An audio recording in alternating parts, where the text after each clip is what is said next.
They thought she was just another CEO trapped in the glare of chandeliers and cameras. They thought the quiet janitor standing nearby was nothing more than a man with a mop. They were wrong. What followed would silence a ballroom of hundreds, rattle the glass walls of Boston's tallest hotel, and spread like wildfire across the world. A woman's company was on the brink. A predator's circle was closing, and one single dad, haunted by scars of war, but anchored by the small hand of his daughter, would decide that enough was enough. Follow my story to the very end, and when it's done, let me know the city you're watching from. I want to see just how far this story can travel. The chandelier trembled above the Imperial Harbor Hotel ballroom, scattering prisms of light across polished marble. 1,000 threads of conversation buzzed beneath it, sharp and electric like power lines humming after a storm. Photographers hovered near the staircase, their flashes bursting like heat lightning, capturing the arrival of Boston's most powerful names. Tech investors, hedge fund titans, venture capital sharks, all orbiting the same event, circling the same prey. In the center of it all stood Clara Morell, CEO of Morell Innovations. Her tailored blazer clung to her shoulders like armor. Her jaw was lifted, chin tilted at the exact defiant angle that dared men in expensive suits to underestimate her. But the circle of those suits was closing. Their smell was money and cheap power, mixed with cologne that lingered too heavy in the air. At their center stood Victor Kane, his smile all ice and teeth. "Sign it today, Clara." Victor murmured, his words crisp enough to slice. "Your board will thank you, or watch your company drown." Her fingers tightened around the pen she had refused to lift. Every muscle in her hand screamed to throw it at him, but she held still. A soldier's stillness, though she had never fought a war. Her eyes scanned the crowd, reporters, hotel guests, executives craning their necks from the balcony. Not one ally stepped forward. Security stood at the edges of the marble floor waiting, but not moving. The men surrounding Victor were the kind that made even uniformed guards hesitate. Near the coffee cart, away from the circle of power, a man in gray work boots adjusted a chrome urn. His shirt bore a stitched name in fading blue thread, Daniel Callahan. His dark hair was flecked with the dust of long hours in the hotel's service corridors. His face was quiet stone eyes, steady, like a river in winter. Beside him, a little girl hugged a backpack shaped like a fox. Emma Callahan, 8 years old, clutched its ears as though they were talismans. She shouldn't have been there, not in the heart of Boston's most ruthless tech summit. But Daniel was on break, slipping up from the boiler room, only to return his daughter's forgotten homework to a tutor upstairs. One small detour, one ordinary errand had landed them in the middle of something that was about to explode. A stocky enforcer broke from Victor's circle. His tailored jacket stretched at the seams of his biceps. He cut across the carpet and planted a hand squarely on Daniel's chest. "Move along, old man," the enforcer sneered. "Grown-ups are working." Daniel didn't answer. He looked down at Emma.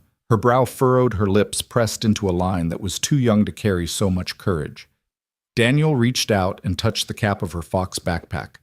His voice was soft, measured the cadence of someone who had practiced keeping fear out of his tone. "Stand by the cart. Count to 20. Emma nodded. She trusted the rhythm of his words more than anything else in the world. The enforcer shoved, hard, but the shove never landed the way he expected. Daniel's left hand rose no higher than a half moon. The push slipped past him, redirected like water missing a stone. His right palm tapped the man's elbow, shifting his weight. A boot slid behind the enforcer's heel. Gravity finished what Daniel had begun. The man hit the marble with a thud that echoed across the lobby. Conversations died mid-sentence. Even the espresso machine hissed itself into silence. For a moment the world stopped. Victor's circle stiffened. Disbelief loosened their ties. Another enforcer lunged forward. Daniel stepped in shoulder-tight, hips low, guiding the punch away from his face. His knuckles touched a nerve above the man's bicep. The attacker's fingers uncurled like glass slipping from a hand. His phone clattered to the floor. Daniel set him down gently without triumph, as though returning something misplaced. From across the circle, Clara's voice broke through, steadier than she felt. "Sir, please. This isn't necessary." Daniel's gaze never left the men surrounding her. "It became necessary when they boxed you in." His words carried the calm weight of a man who had already walked through worse storms. Victor's smile cracked. He snapped his fingers. 4 more men moved as one. The crowd inhaled sharply, some raising phones, others whispering prayers. By the coffee cart, Emma traced numbers with her fingertip along the Fox backpack. 11, 12, 13. Her lips moved silently, her count anchoring her father to the world. One man reached for Daniel's collar. Daniel pinned the wrist, his other hand sliding to the thumb, a gentle twist that made the attacker's knees fold beneath him. A second swung wide.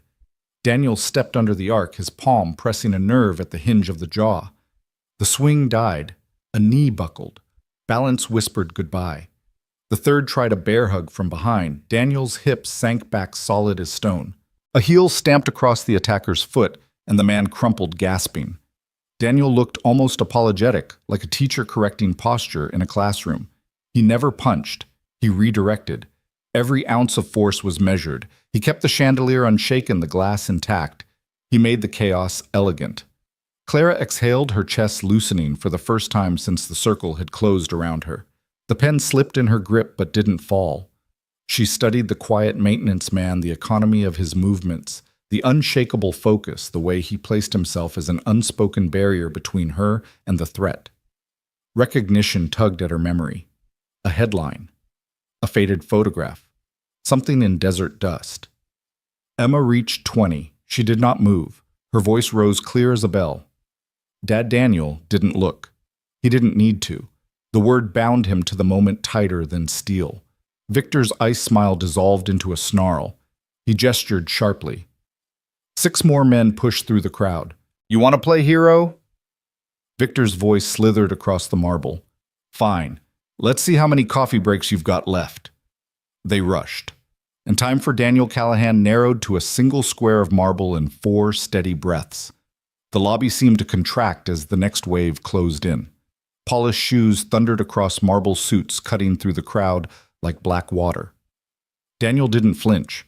His boots slid across the floor, marking out a tiny square, 4 corners, 4 steps that became his battlefield. His breath was steady, his shoulders loose. The first man reached him with a roar that was meant to intimidate but carried more panic than power. Daniel moved 1 inch, no more. A hand met the inside of the forearm, redirected it past his chest, and his shoulder followed through with quiet inevitability. The enforcer's balance betrayed him. His body tumbled to the ground in a graceless heap. The second man lunged low, aiming for Daniel's legs in a clumsy tackle. Daniel pivoted, borrowing the man's momentum, and let gravity punish him instead. The marble floor kissed his ribs with a thud that silenced even the most eager onlookers. Phones rose higher into the air. Someone whispered, "He's not even trying." Another gasped, "He's trained. He's military." Daniel heard none of it. His ears had long ago learned to filter out the noise of spectators. The only sound that mattered was Emma's quiet counting, still ticking upward by the coffee cart. 21, 22, 23. 2 more circled him, waiting for an opening. They feinted, tried to test his patience. Daniel let them move. Let them think they had control. Behind him, the air shifted, the sound of a heavy body rushing. Daniel stepped an inch to the side. The man behind him missed, slamming chest first into his own ally. The 2 collapsed together, cursing, fumbling. From the crowd, laughter broke through the tension. Nervous at first, then louder, like relief spilling out. Clara felt it ripple around her. Fear was bending into something else. Something Victor hadn't intended admiration. Victor's jaw tightened. His finger twitched at his side, a tiny tick that betrayed his composure. He wasn't used to losing control, especially not in front of cameras. Clara, for the first time in hours, felt air reach her lungs. She studied Daniel, not just the way he moved, but the choices he made. He never struck with fists meant to harm.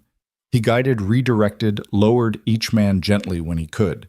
He fought like someone who had sworn to break as little as possible. Another enforcer swung desperate, his punch slicing the air wide. Daniel sank low, his palm brushing the man's sternum in a precise spot that stole breath without breaking bone. The attacker folded eyes wide, gasping like a fish pulled from water. The room's atmosphere shifted again. Even the chandelier seemed to glow brighter, reflecting the collective realization that this janitor was something else entirely. "Call the police?" Clara commanded, her voice sharp and steady as she looked toward a stunned reporter frozen mid-note. "Call them now. Call them here." Victor smirked. "They already know me. They know who pays their overtime." Daniel's voice carried across the lobby, calm as still water. "And you know who pays mine." His chin tilted toward Emma. "She does in the stories I'll tell her tonight about why doing right is worth it." The words cracked something in the crowd. Laughter bubbled bold and relieved. The courage that Clara had been grasping for finally filled the air. She straightened her shoulders, drawing strength from the stranger who stood between her and the circle of wolves. Emma reached 30. She clutched the Fox backpack tighter, her lips forming each number like a spell. She believed in him completely, and that belief threaded Daniel to the ground more firmly than any stance. Victor gestured again, furious now. The last cluster of men surged forward, a wave of black jackets meant to drown him. The wave broke on rock. Daniel moved like water flowing around stones, fluid, patient, inevitable. One went down, then another. He caught a wrist twisted until the man gasped. He swept a leg, redirected another shoulder. Each motion was efficient, nothing wasted. Chairs toppled, trays clattered, but glass stayed intact. Daniel's control was absolute. A concierge whispered a prayer to the chandelier as though it were alive, as though it too needed protection from the storm. And still Clara watched. Her pen slipped fully from her hand, forgotten, her eyes fixed on Daniel. She remembered now. A faded headline. A photograph of a man in desert dust carrying a wounded child out of a war zone. The same stillness in the eyes, the same discipline in every step. Emma reached 40. Her voice rang clear. Dad Daniel didn't turn. He didn't need to. The sound was enough to anchor him. Victor's composure shattered. He slammed his fist on a nearby table, the sound jolting even his own men. "Enough!" His voice cracked like brittle glass. "Finish him." But it was already too late. Daniel had finished it. 10 men down, then 12, then 15. The marble became a quiet graveyard of groaning egos, pride wounded deeper than flesh. Security guards, emboldened at last, edged closer, but stopped again. They measured risk. They saw what Daniel had done without breaking a sweat, and for the first time they doubted whether stepping in was wise at all. Silence spread thick and electric. Victor's ice smile was gone, replaced by the pale snarl of a man watching control slip through his fingers. And in that silence, Clara Morell took her first free breath in weeks. The silence that held the Imperial Harbor lobby was fragile, like glass stretched too thin. Then it cracked with the shuffle of polished shoes. 6 more men stepped forward at Victor's command, their jaws tight, their eyes darting nervously between the fallen bodies sprawled across the marble and the quiet man standing like a wall of stone. Daniel Callahan didn't move. He shifted his weight onto the balls of his feet, his stance relaxed, almost casual. But Clara, standing only a few paces behind, could feel the tension coil in him like wire ready to snap. She had never seen control like this, violence shaped into restraint power, carved into precision. The first attacker charged, fist cocked. Daniel sidestepped his body, brushing just enough to redirect the momentum. A palm strike to the shoulder. The man stumbled sideways, colliding with a decorative column, collapsing with a grunt. Daniel's eyes never even blinked. The second came from the left, swinging wide. Daniel dropped low, rolling his shoulder into the man's ribs. The blow wasn't bone-cracking, wasn't cruel, but it carried the kind of accuracy that stole breath and left muscles useless. The man wheezed, folding, as if his body had simply forgotten how to stand. Phones in the crowd rose higher. Every angle, every breathless moment was being recorded. Somewhere in the gallery above, Clara saw a young man in a hoodie whisper to his friend, He's trained. Seals. He moves like a seal." Emma's small voice floated from the coffee cart, steady as a metronome. 41, 42, 43. Her counting cut through the chaos, grounding Daniel a lifeline, threading from her small hands to his every motion. 2 men lunged at once, one aiming for his waist, the other at his head. Daniel pivoted, catching the first by the wrist and guiding him into the second. Their bodies tangled midair and both slammed into the floor, a tangle of limbs and curses. Daniel exhaled softly, like a man setting down a heavy tool. The crowd erupted not with screams, but with something stranger. Cheers. Nervous laughter mixed with awe. For the first time, Clara realized the tide was shifting. Fear was no longer the weapon Victor held. Admiration was seeping through the cracks. Victor's face paled. He leaned toward one of his lieutenants.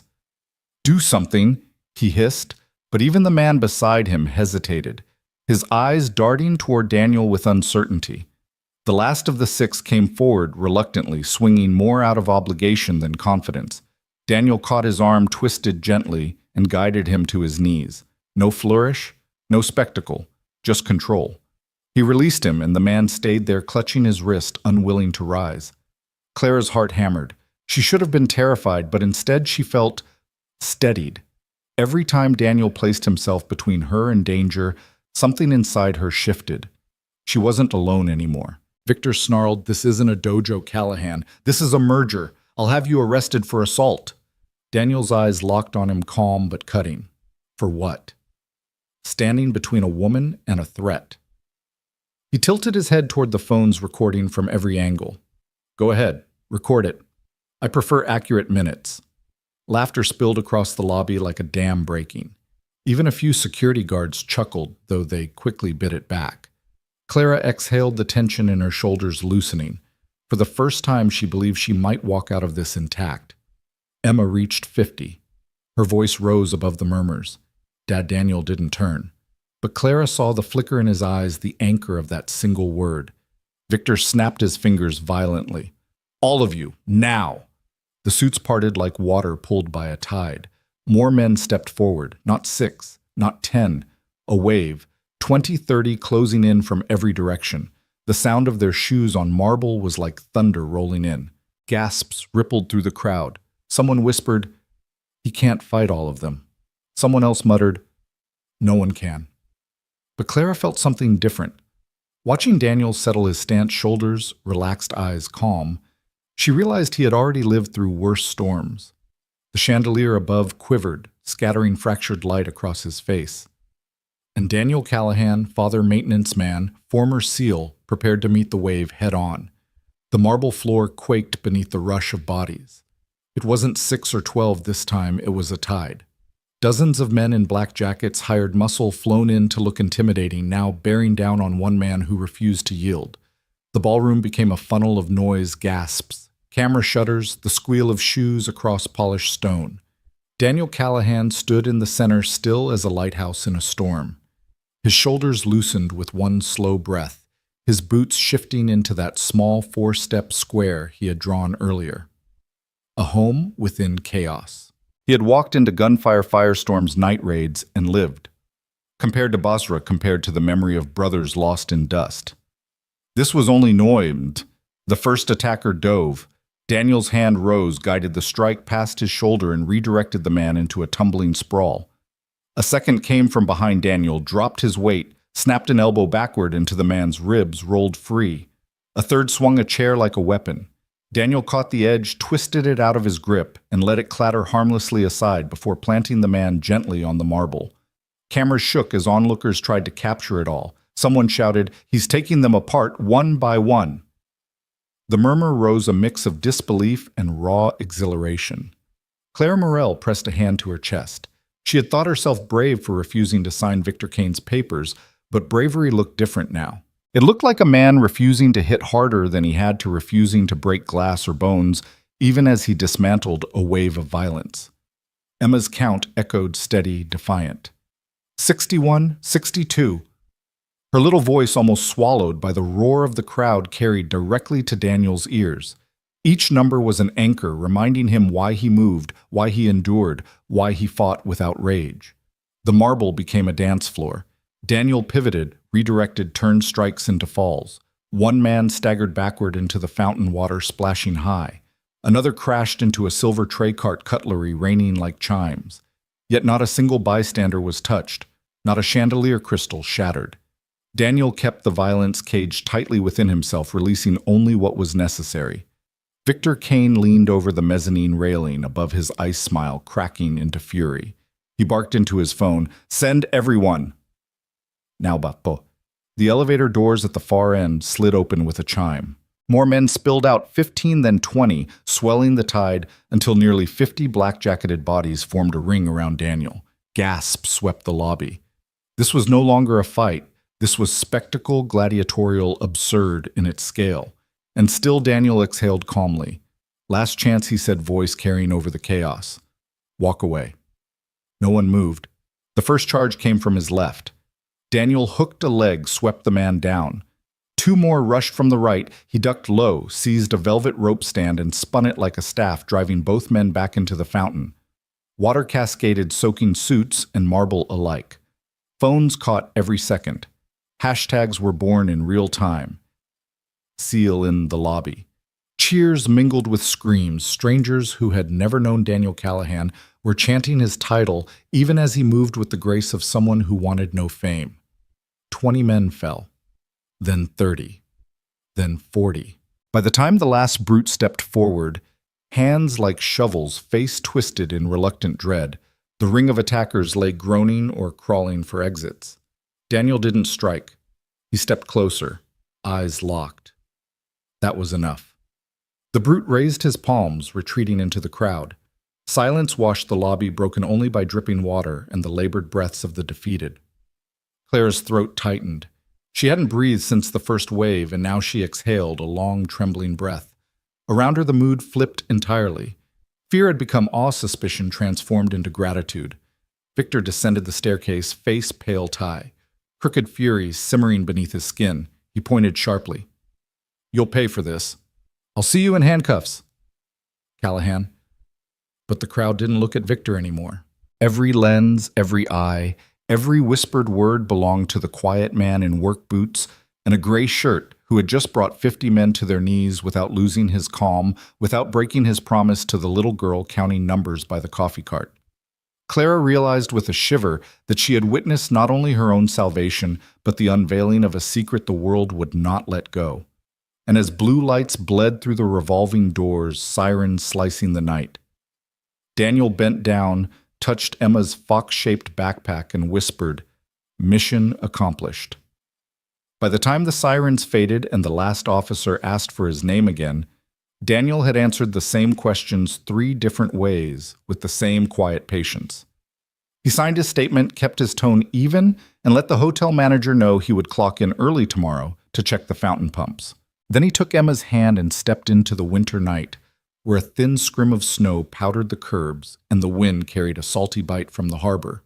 They walked the 6 blocks to their apartment in East Boston with the deliberate, unhurried stride of people who refused to let the day speed them up. Emma wore the Fox backpack again, its ears bobbing against her shoulders.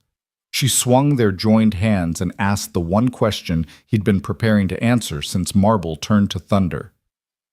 Dad, were those men bad? They made bad choices, he said. We made different ones. That's not the same as an answer, she said, frowning in the way that always made him proud.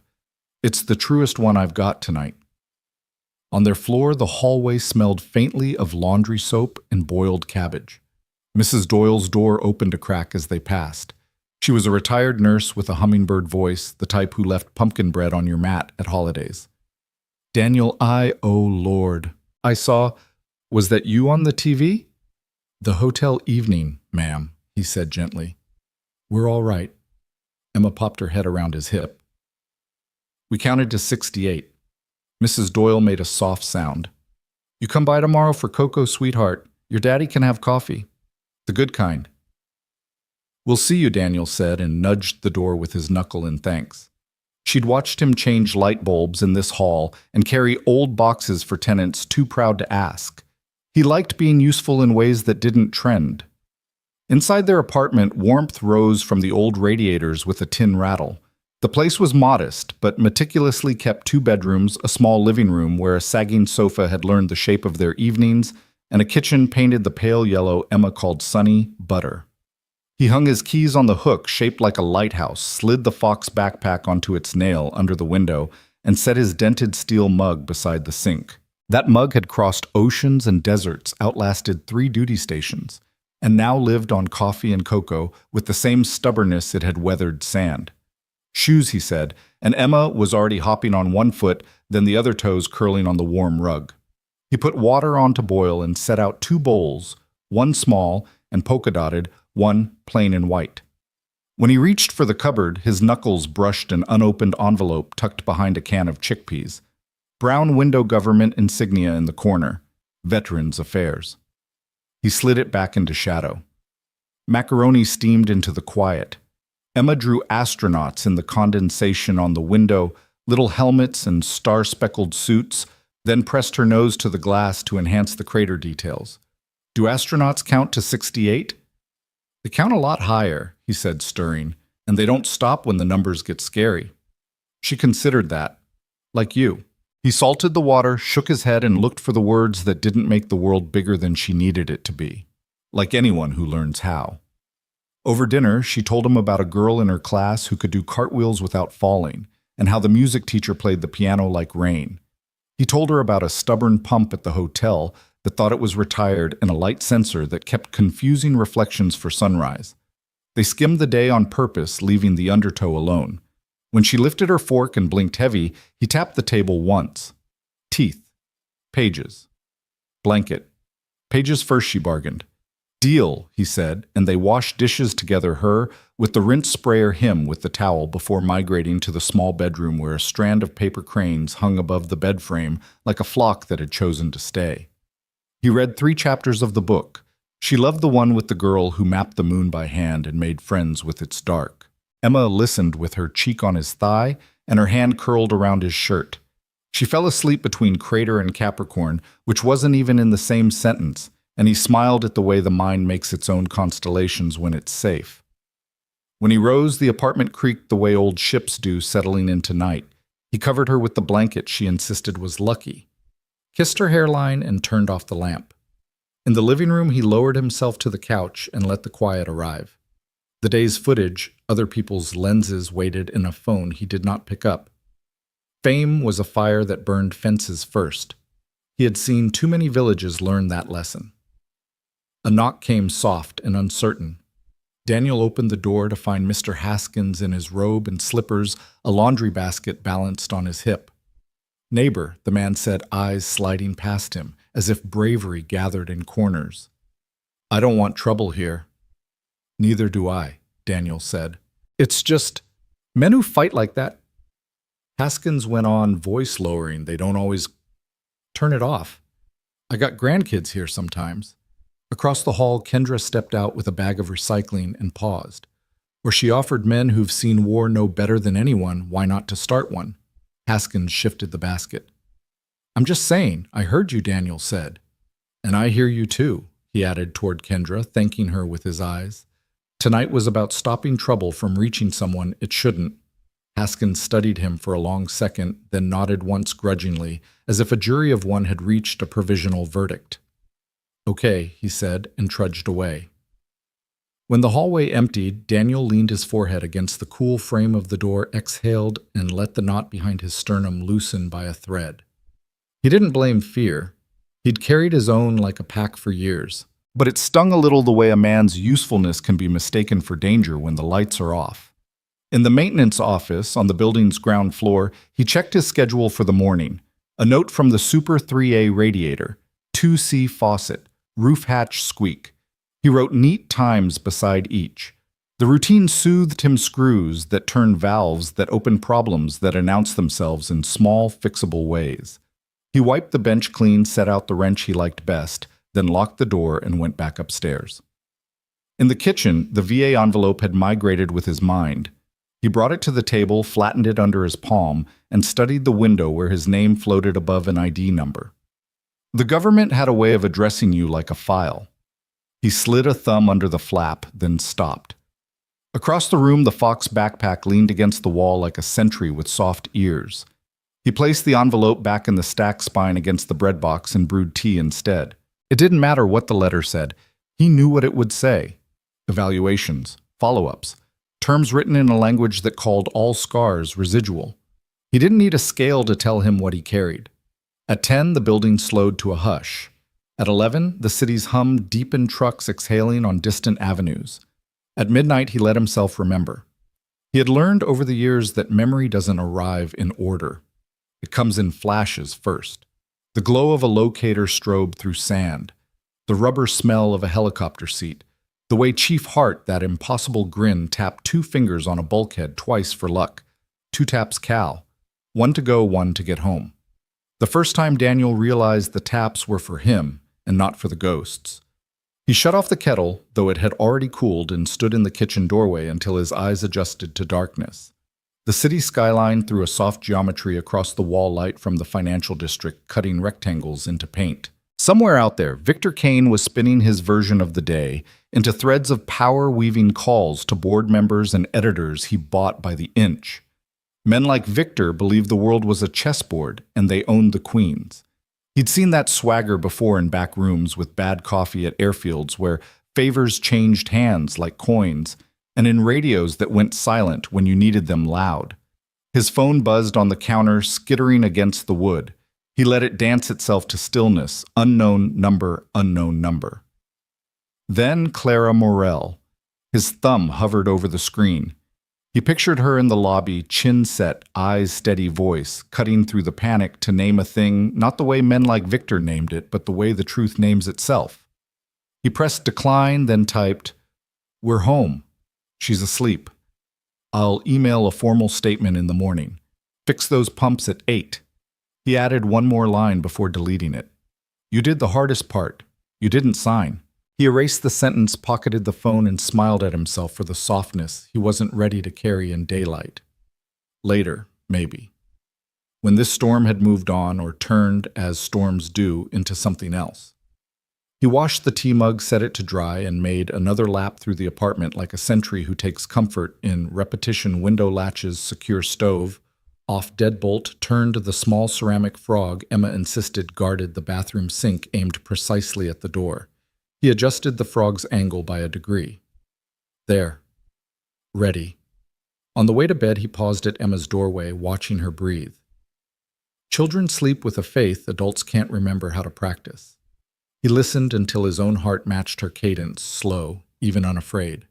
Then he eased the door mostly shut, leaving their ritual inch the gap that let the night know it could look in, but not enter. In his room, the walls were bare except for a framed postcard of Acadia and a short shelf with 4 books, a field manual. He no longer opened a dog-eared copy of The Old Man and the Sea, a volume of Mary Oliver poems somebody once left on a table like a dare to be gentle, and Emma's first reader kept there for luck. He took the poems down, flipped to a page about wild geese, and found the line that had held him more than once. You only have to let the soft animal of your body love what it loves. He closed the book and lay back. Sleep came in shallow drafts, the way it does when a day has been louder than is good for you. He woke twice at sounds, the building-made pipes knocking, elevator cables sighing, and once at the absence of sound, which is sometimes a sound of its own. When the dream finally took him whole, it was a dry dream wind in it, and the color of everything was the color of dust. Night vision green bled in at the edges of vision, humming with the battery's thin whine. A warehouse squatted in a field of broken concrete, a single bulb pulsing above a steel door like a heartbeat. He was on point, the line behind him a promise. 2 minutes a voice in his ear said, "Heart, always heart." The plan was clean until it wasn't. This was before Emma's cranes and cups of cocoa, before the lighthouse key hook, and the yellow kitchen, before a Fox backpack made numbers into talismans. He felt the weight of his rifle, the grip worn smooth by the thousands of small decisions it had asked of him. He felt the weight of the call that would come later, the one that would tell a mother her son had done his job so well it cost him everything. He felt the weight of a man who ran when the field asked him to stay. Daniel turned in his sleep, face creasing with the memory breath catching as if the wind had shifted and blown dust under a door he thought he'd sealed. The body keeps its calendars differently than the mind. It measures time by echoes. Before dawn, the building's boiler coughed awake. He sat up, palms to his eyes, and waited for the room to decide what century it was. When he lowered his hands, the window held a thin line of gray. East Boston was shaking out its dreams, setting coffee-leashing dogs, finding gloves. He swung his feet to the floor and stood. On the table, the VA envelope waited where he had left it. He picked it up, slid it into the drawer, and closed the drawer with the careful pressure of a man who knows some doors don't get opened without changing the weather. He poured water into the kettle, then turned it off before the switch clicked. There was no time for tea. He had radiators to soothe a fountain pump to coax a fox-eared backpack to shoulder onto a girl who would ask him later if astronauts ever get scared. They do, he would say, tying her scarf. They just keep counting. And somewhere behind the steady rituals of mourning, Basra waited patient as a scar ready to step forward from the edges of sleep and show him again how a single night can tilt an entire life. He looked down the hallway toward Emma's room and let the day catch him. He would fix the things he could fix. He would guard what needed guarding. He would, if the past insisted, open the door to the dust and name the man who ran. Outside, the light lifted itself over the water, thin and brave. He gathered his tools. Tomorrow would have a lobby again, but morning, for now, was for small repairs. The morning cracked open with the sound of gulls riding the crosswind over the harbor, their cries sharp as knives through the pale gray. Daniel buttoned his work shirt, the name patch Calder stitched neatly on the chest, and laced boots worn smooth by years of service no uniform had issued. Emma patted out with sleep, still fogging her eyes, hair tilted to one side like a bird's nest. She carried the fox-eared backpack straps dangling as if presenting evidence that, yes, school really was today, no matter how much her body protested. "You promised pancakes," she mumbled. "Saturday," he corrected gently, tucking in her scarf. "Today is cereal shaped like lies." She scrunched her nose but let him guide her arms through the coat sleeves. At the window, the skyline blurred into mist that had rolled in from the Atlantic. Snow had melted into slick ribbons across the street, cars hissing by on wet tires. Downstairs in the maintenance office, he signed out the tool cart. The radiator in 3A groaned like an old baritone hissing steam with every breath. He tightened the valve, checked the pressure gauge, and left a neat note for the tenant explaining the repair. By the time he reached 2C, Emma had slipped her hand into his without asking. Her school was only 4 blocks, but Boston mornings in February were no place to walk alone. At the corner, Kendra waited with a travel mug and her own daughter's hand tucked into hers. She wore her EMT jacket, its reflective strips catching light. "Morning Calder," she said, eyes flicking once to Emma's scarf, once to his face. "Sleep." "Some," he said. She hesitated. "I meant what I said last night. You stopped something that could have gone very bad." He nodded, but the acknowledgement sat uneasily on his shoulders. He'd never cared for applause. Applause often came right before orders to repeat the act. At the schoolyard, Emma dropped his hand at the gate and transformed into the confident girl she rehearsed at home. She gave him a small wave, the kind meant to reassure him she'd be fine, though both knew the reassurance ran both ways. He lingered until she disappeared into the building, then let the weight of silence settle in. On the way back to the hotel, the city pulsed with headlines. News boxes screamed with still frames of last night's chaos. Luxury hotel lobby erupts. CEO nearly trampled. Unnamed maintenance man stops riot. His picture hadn't made print, but the shape of his back in grainy footage hovered like a shadow. Reporters had already camped by the entrance, bundled in scarves, cameras shouldered like weapons. The hotel manager, Mr. Klein, met him in the service corridor. He was a small man with a watch that glittered louder than his voice. "Calder. Just keep your head down. Fix the pump, stay out of the lobby. And if anyone asks, you were never there last night." "I was there," Daniel said evenly.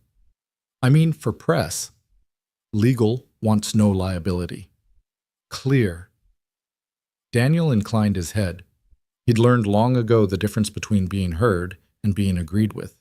He wheeled the cart toward the fountain where the water sputtered in uneven arcs. He knelt, tools arranged with soldierly precision, and let muscle memory take over. Each bolt he turned steadied the rhythm in his chest. But he wasn't alone for long. "Mr. Calder." The voice belonged to Clara Morell. She stood at the edge of the maintenance zone, in a slate coat, hair pinned back, gaze unwavering. She wasn't supposed to be here. CEOs like her sent assistants. Yet she had come herself, ignoring the sidelong looks of staff who whispered as she passed. He rose slowly, wiping his hands.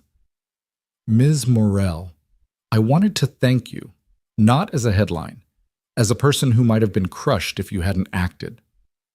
"Glad you're safe," he said, tone clipped but not unkind. Her eyes narrowed slightly, studying the calm way he spoke. "Do you know who those men were?" "Men making bad choices," he said. She shook her head. "Not just men. Kane had them follow me. He's trying to force a merger through intimidation. What happened last night wasn't random. Daniel leaned against the cart, folding his arms. The name landed like a stone. Victor Kane. He'd heard it in barracks over satellite calls attached to rumors of contracts signed in desert heat. Men like Kane lived in the shadows between corporations and governments, profiting from both. "You should tell the police," Daniel said. "I did," she replied. "But men like Kane buy silence as easily as they buy suits. I need people who won't look away." He didn't answer immediately. He had promised himself after Basra that he would never again enlist in another war, foreign or domestic, where the lines blurred until good men went missing. But Clara's eyes held the same resolve he remembered from leaders who refused to abandon their teams. She wasn't asking for a savior. She was asking for someone to stand in the fire beside her. "I'm a janitor now," he said, finally gesturing at the wrench. Her mouth curved into something between a smile and disbelief. "No, Mr. Calder." "You're not." Before he could reply, the radio on her hip crackled with a driver's voice calling her to a waiting car. She gave him a final look. One part gratitude, one part plea, and left. He returned to the pump, but the wrench felt heavier in his hands as if memory had filled it with sand. By noon, the fountain gurgled clear and smooth. Klein signed the work order without looking up. Daniel clocked out, collected Emma from school, and walked her home past the corner bodega where the owner slipped her a free apple. The city seemed normal again, but in every shadow he felt the tremor of something gathering. That night, after Emma drifted into dreams beneath her string of paper cranes, Daniel opened the VA envelope at last. The letter inside confirmed what he already knew: residual effects of combat deployment. Further evaluation recommended. No mention of courage, no acknowledgement of nights spent keeping men alive by counting seconds no one else could count. Just clinical lines stacked in bureaucratic gray. He folded the letter, slid it beneath the field manual, and sat staring at the wall until the hum of the radiator became a lullaby of its own. Outside, snow began again drifting across the streets, where headlines still burned with his shadow. And somewhere in the dark, Victor Kane read those same lines of print and circled a name he hadn't expected to learn.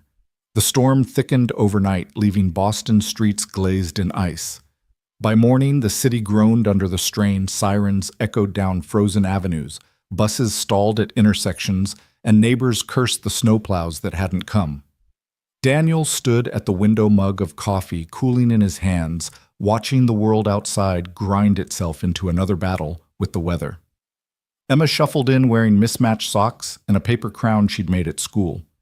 "It's pajama day," she announced proudly, as if the crown was part of the uniform. He crouched to adjust the scarf around her neck.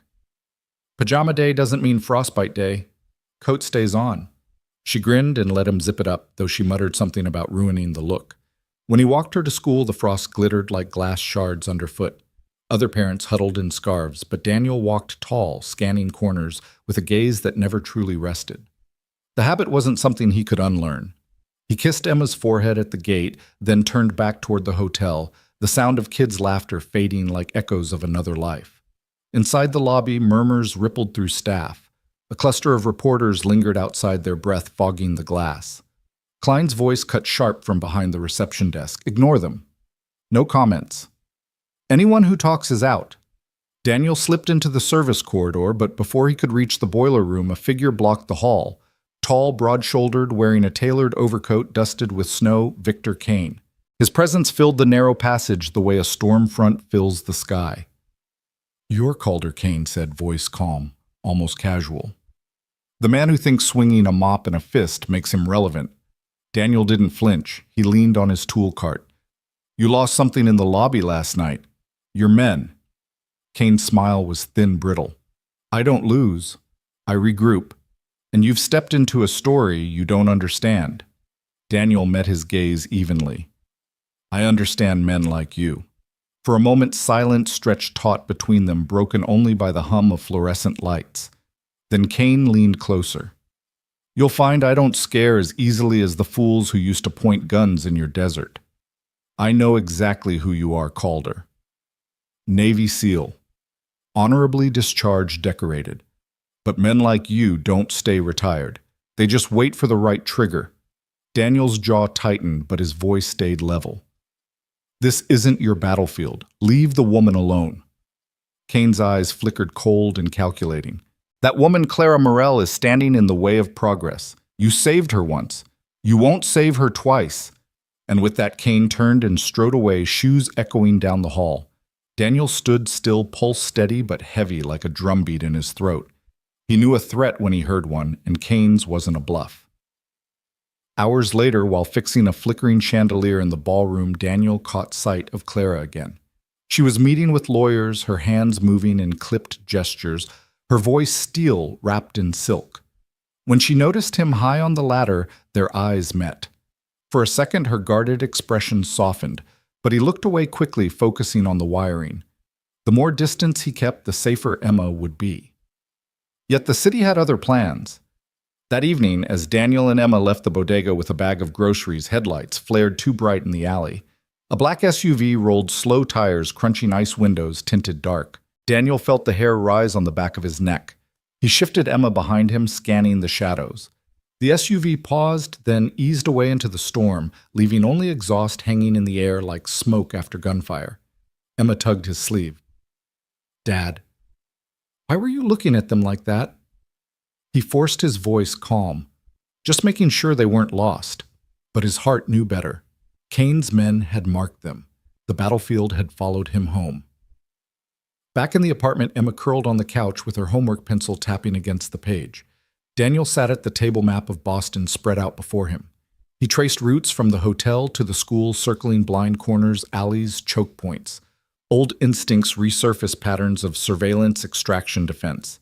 He hated himself for drawing them, but he hated the thought of Emma in Kane's crosshairs more. A knock at the door startled him. He slipped the map beneath a newspaper and opened it a crack. Kendra stood there, cheeks flushed from the cold, her EMT bag slung over one shoulder. "Daniel," she whispered urgently. "Word at the station is that Kane has men watching the hotel. And Clara, she's not backing down. Whatever's coming, it's bigger than last night. You need to be careful." Emma peeked from the couch. Daniel forced a smile. "Everything's fine. Go finish your crown project." She nodded and disappeared into her room. Then he turned back to Kendra, voice low. "If Kane's circling, he won't stop. And if Clara keeps standing tall, he'll hit harder." Kendra's eyes searched his. "And you? What are you going to do?" Daniel looked around the small apartment. Emma's crayons on the table, the paper cranes strung by the window, the boots drying near the heater. He wanted nothing more than to be just a father, a man fixing radiators. But the shadow of war had stepped into his hallway, and ignoring it would only put Emma closer to the line of fire. His answer came slow, like a tide creeping in. "I'll do what I've always done. Protect the ones who can't fight back." Kendra nodded, though worry clouded her expression. Outside, the storm roared against the glass, rattling the panes. Inside, Daniel felt the storm of another kind gathering, one that would not blow past by morning but demand a reckoning. The morning broke with a pale sun over the harbor light bleeding through gray clouds that seemed stitched together by the wind. Boston felt like it was holding its breath, as if the city knew something dark was about to unfold. Daniel walked Emma to school again, but this time his eyes darted to every passing car, every man loitering on the corner. The SUV from the night before haunted his thoughts. He squeezed Emma's hand a little tighter, and she noticed. "Dad, you're walking fast," she said, her little legs rushing to keep up. He slowed, forcing a smile. "Just cold. Let's get you inside before we both freeze." When she disappeared through the school doors, he lingered outside longer than usual, scanning the street. He wasn't paranoid. He was prepared. Years of training told him when danger was circling, and now the whispers of Kane's shadow stretched through every alley. At the hotel, Clara was already deep in a board meeting. Through the glass walls of the conference room, Daniel saw her pacing, papers spread across the table, lawyers nodding nervously. Her voice carried sharp, uncompromising. "We don't bend to threats," she declared, slamming her palm down on the table. "If Kane wants a war, he'll find I don't scare easy." Daniel tightened the wrench in his hand, standing in the maintenance corridor just outside. He respected her fire, but the soldier in him knew fire could also draw bullets. Later that day, Clara stepped into the service hall, catching sight of Daniel tinkering with a faulty radiator. She paused, her voice softer now. "Calder?" she said, using his last name, the way officers used to on the field. Why are you still here? I know Kane spoke to you. Daniel straightened slowly, wiping his hands on a rag. I'm here because the job needs doing. She narrowed her eyes. You're not a man who hides behind boiler rooms. You're watching. For me. Why? He met her gaze evenly, though his pulse quickened. Because men like Kane don't fight fair, and because last night could have gone a lot worse. For the first time, Clara's expression cracked. You think he'll come after me again? Daniel didn't answer, but the silence was loud enough. That evening, the hotel was hosting a gala for donors. The lobby shimmered with chandeliers, and guests in sequined gowns and tailored tuxedos floated through like figures in a dream. Clara was there, regal, in a midnight blue dress, her chin lifted in defiance of the wolves snapping at her heels. Daniel stayed in the shadows, stationed near the back as part of maintenance. But his eyes were fixed on every unfamiliar face, every hand that lingered too close to a pocket. Halfway through the night, the first sign came. A man in a catering uniform carried a tray that sagged oddly on one side. His eyes flicked toward Clara too often. Daniel felt the prickle of danger and moved without thinking. He intercepted the waiter near the ballroom entrance, bumping into him hard enough that the tray clattered.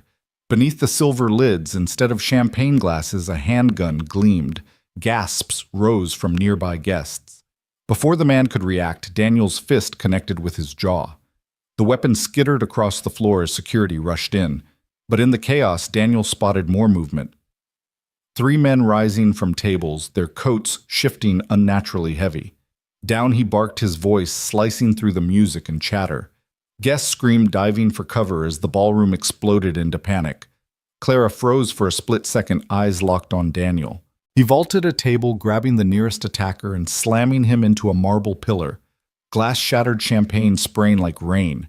Another man lunged, knife flashing. Daniel twisted, using the momentum to flip him over the banquet table dishes clattering to the floor.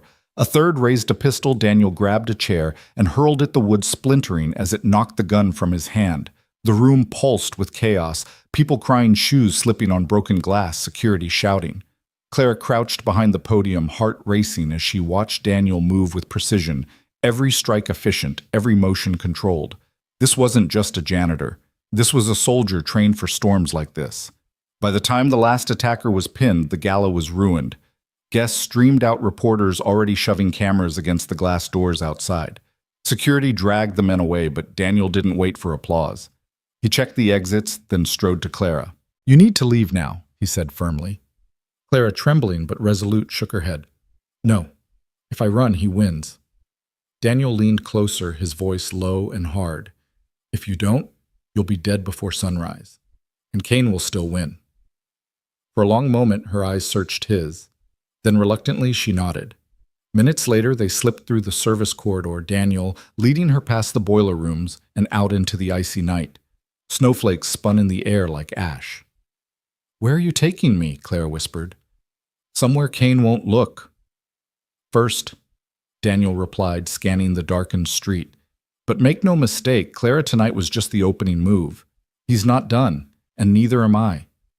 The truth lay between them like a drawn blade. Kane had declared war, and Daniel Calder, reluctant or not, had just stepped back onto the battlefield. The streets of Boston felt different the next morning, as if the city itself had sensed the shift. Sirens still echoed from the night before, reporters' vans still parked outside the hotel, but inside the safe house on the edge of Southie, a cold silence hung between Daniel and Clara. Daniel had brought her here, a rundown brick townhouse owned by a friend from his Navy days. The place smelled faintly of old wood and coffee grounds, but it was secure, no cameras, no obvious entrances, blind spots, only someone like Daniel would think to use. Clara paced the narrow living room, still in last night's dress, her heels abandoned by the door. She was furious at Kane, at the humiliation at herself. Do you understand what this means? She snapped, turning on Daniel. My company is all over the news.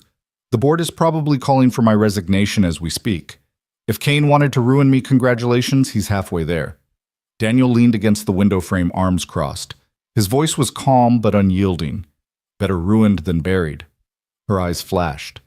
That's easy for you to say. You don't have thousands of employees depending on you. He met her glare without flinching. And Emma depends on me. That's why I'm not letting Kane get close enough to finish the job. At the mention of his daughter, Clara's anger faltered. She sank onto the couch, pressing her hands to her face.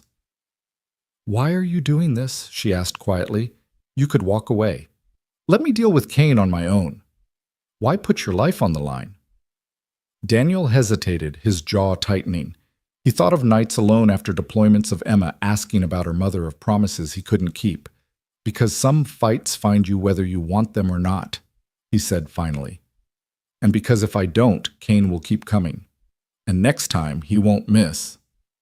A beat of silence passed. Clara lowered her hands, studying him as if seeing him fully for the first time. "You're not just a janitor," she said softly. Daniel looked away. "No." The moment cracked when the burner phone in Daniel's pocket buzzed. He answered, his voice low. "Yeah." A gruff voice came through. "Called her. It's Reese. Saw the mess on TV. That was Kane's crew, no doubt. Listen, you need to hit first. Otherwise, he'll keep picking at you until there's nothing left."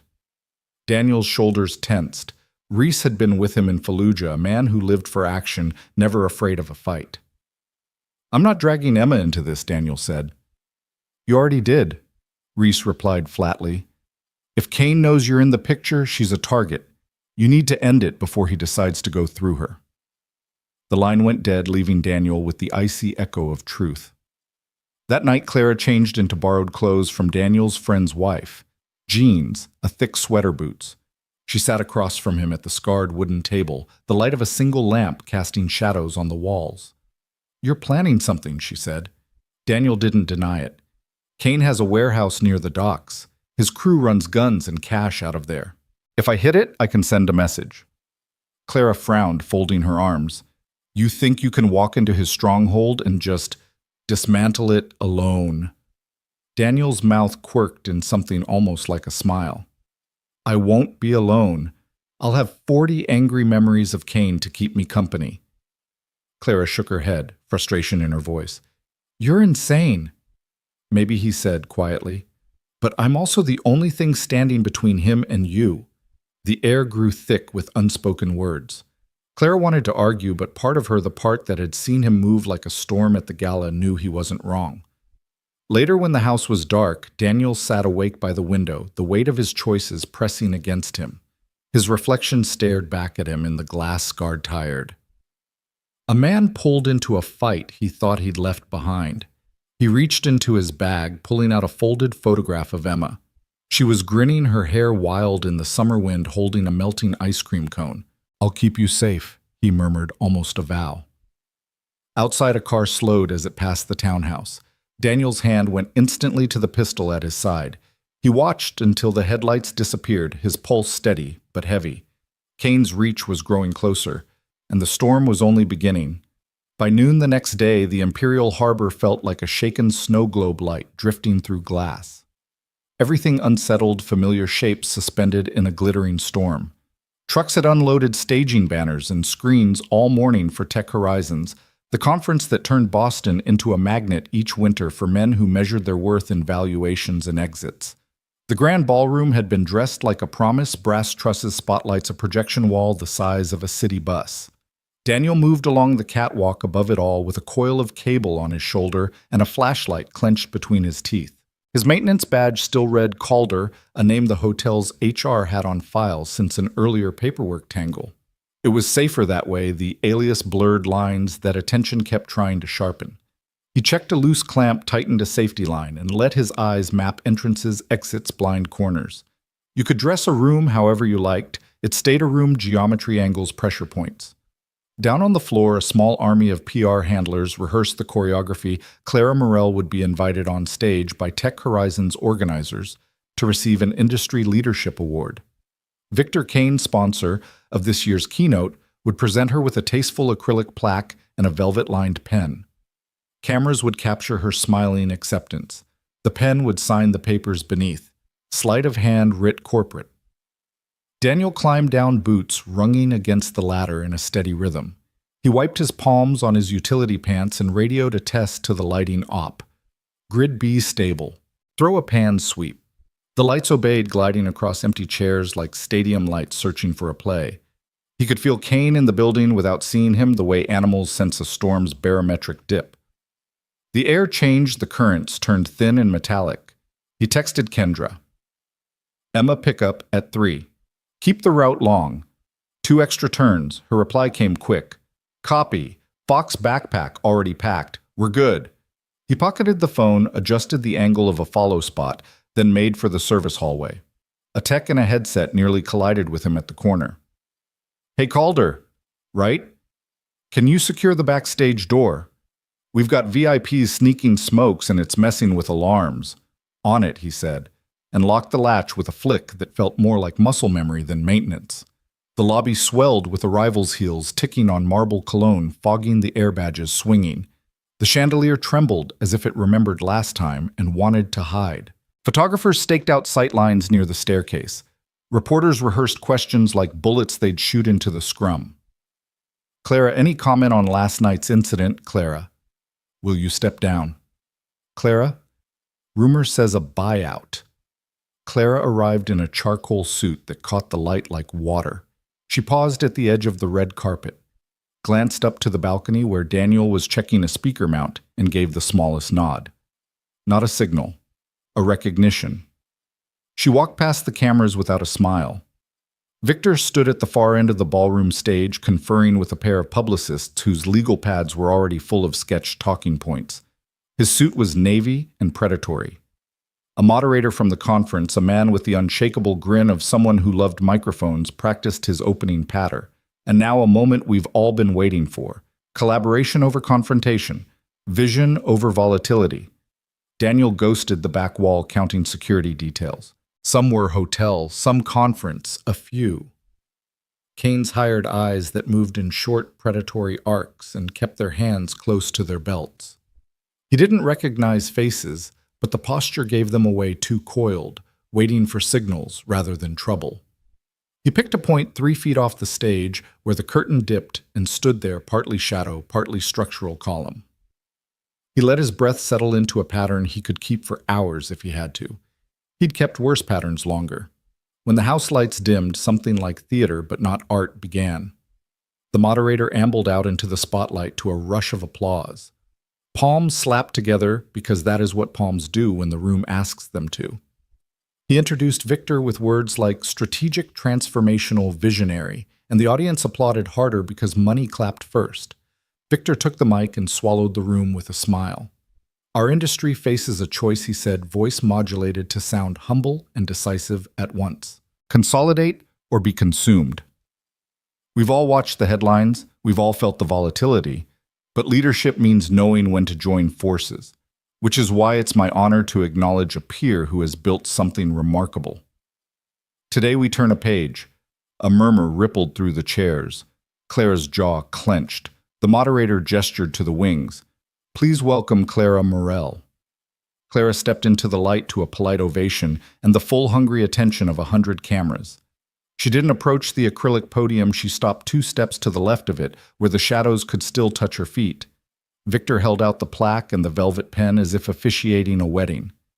Clara, he said, smiling like a man bestowing a kingdom, we're thrilled to formalize what the market already knows, that we're better together. Is that what we're calling coercion now? She asked, her voice even. Her words barely left a mark on his smile. Let's not quibble with language, he murmured, turning to the crowd. Shareholders want certainty. From the back someone shouted, Do you accept? The moderator leaned in Ms. Morell for the record. And that was the cue. 2 men in catering whites peeled off from stage right. One drifted toward the house-left stairs. Another tightened his grip on a tray that sagged, wrong chrome lid rattling like a concealed weight. Daniel cut the distance in 4 strides. His hand reached the tray first, tipping the lid up a 1/4 inch enough to see matte black where champagne should have been. He let the lid fall, caught the man's wrist, and turned it with the kind of measured pressure that convinced the bones to help you. The pistol clattered under the riser. A collective gasp sucked the air from the room. The other caterer lunged. Daniel pivoted shoulder down and met him with a body block that moved him into the curtain rather than the crowd. Fabric swallowed him. Daniel placed him on the floor like a pallet. The first wave of panic rolled shallow and wide, a skid of chair legs, whispers, turning brittle. The second wave rose behind it. Phones came up. Heads craned, the whisper became, That's him. Victor's smile thinned. Security? He He snapped, but he wasn't sure which team he meant. The conference guards hesitated. The hotel guards looked to their captain. Kane's men looked to Kane. Daniel used the pause. He came up the steps and stood between Clara and the pen. He didn't touch her. He didn't need to. He simply placed his body in the space violence most often tried to enter. In my experience, Daniel said, voice carrying without effort, when a man brings a velvet pen to a fight, the ink's already mixed. A laugh burst from somewhere it wasn't supposed to, a raw, grateful sound. The moderator blinked at the teleprompter like it could rescue him. Victor cut the mic with a gesture and switched to his own voice, which was far colder. "You don't get to rewrite this, Calder." Daniel watched the man's mouth form his alias, the way a snake tests the air with its tongue. "You keep calling me a janitor," he said. "You should try talking to one sometime. They clean up after messes men like you design." Victor's hand twitched a signal. Two of his men moved. Daniel raised one hand, palm out, and said, "Don't." He didn't make it a threat. He made it a forecast. They stopped for the same reason sailors stop when the barometer drops. Clara found his profile in the sidelight and saw something she hadn't fully seen before. He wasn't chasing this moment. He was enduring it. He would rather have been upstairs with a wrench and a humming pump, but he stood where he was needed. Applause, slow and sincere, began in the balcony. It wasn't for the spectacle. It was for the fact of a line drawn. More phones lifted. The algorithm was already chewing, spitting out hashtags. Hashtag seal nth lobby rebloomed like a second bloom after a hard frost. Clips from the chandelier fight merged with new angles of Daniel lifting the chrome lid and stopping a gun from becoming a headline. In the swell, a hotel director, calm, gray-suited, practiced in emergencies, stepped forward to seize control of the microphone. "Ladies and gentlemen," she said, "we're taking a brief pause to address a security concern. Please remain seated." Victor overrode her. No pauses. "Miss Morell has an announcement." Clara didn't wait for permission. "I do," she said. "Victor Kane has used intimidation, private muscle, and falsified narratives to force a merger I've refused on principle. He has endangered guests at this hotel twice in 24 hours. Her voice didn't shake. "I won't sign anything under duress, and I won't be silent while he buys compliance." The room went very still. Victor set the plaque down. "Careful," he said softly, for her alone. "You don't know the rooms I can make you walk into." Daniel's head tilted just a fraction, enough to hear, enough to remember a warehouse door in another country, another lifetime light flickering over steel. Sirens bled in from the street. Blue washed the ceiling once, twice. The hotel director raised both hands, not to soothe, but to slow. Security moved in measured lines, not a swarm now, but a method. The pistol under the riser was bagged. The caterers who weren't caterers were cuffed. A reporter shouted from row 4, voice hot, with the thrill of a scoop. "Mr. Kane, are those your men?" Victor's smile returned counterfeit as a gold watch from a folding table. "I sponsor security for many events," he said smoothly. "If there were bad actors, we're all victims." Clara's laugh was almost tender with disbelief. "You set the fire and sell the water," cameras swung to Daniel. Name someone yelled. "Are you a SEAL?" another demanded. "Why are you here?" The last one sounded just curious enough to be human. Daniel weighed the harm of answers. He gave them none. "Aisles," he said instead, gesturing the shortest path to safety for those who could use guidance. People listened because the body listens when it hears a tone that has been used before in rooms where listening kept people alive. As the ballroom emptied to the flutter of credentials and the thrum of live streams, Victor stepped close enough that Daniel could smell the mint on his breath. "You can't keep standing between me and the future Callahan." The shift was so small most missed it. Callahan. Not Calder. A name meant for a knife. Daniel didn't give him the satisfaction of a flinch. "It's not the future you're after," he said. "It's the receipt." Clara touched Daniel's sleeve, the first contact she had allowed herself. "Walk with me." It was not a question. They exited not through the wings, not through the glamour of hallways built for handshakes and photos. They took the service corridor, the narrow artery with peeling paint, and a floor that remembered every mop it ever met. Somewhere behind them, applause had restarted, thin but real. Somewhere ahead, police would ask careful questions, and lawyers would write careful answers. In the corridor where the smell of coffee filters and dust became something nearly like home, Clara stopped. For a beat, they were just two people in bad light. "Thank you," she said. He almost said you did the hardest part, the phrase that had hovered unsent in last night's unsent text. Instead, he nodded. "You didn't sign." Her mouth quirked. "You knew I wouldn't." "I hoped," he said.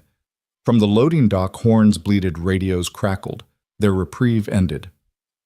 "This doesn't stop him," Clara murmured.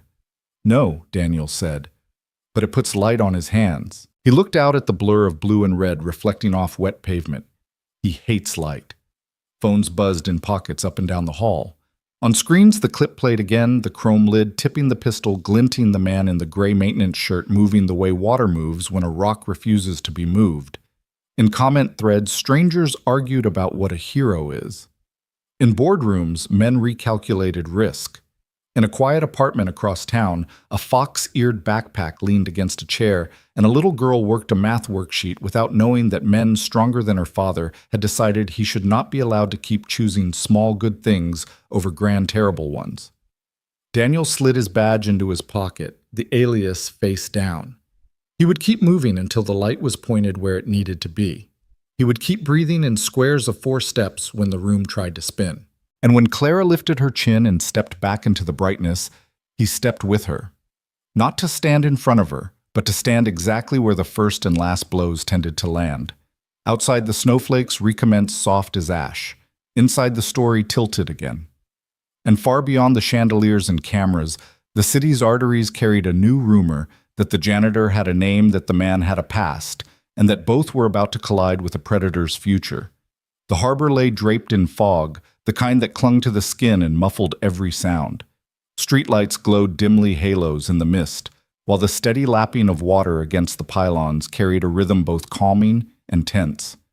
Daniel moved like a shadow along the pier, his boots silent on the slick wood. Beside him, Clara hugged her coat tighter.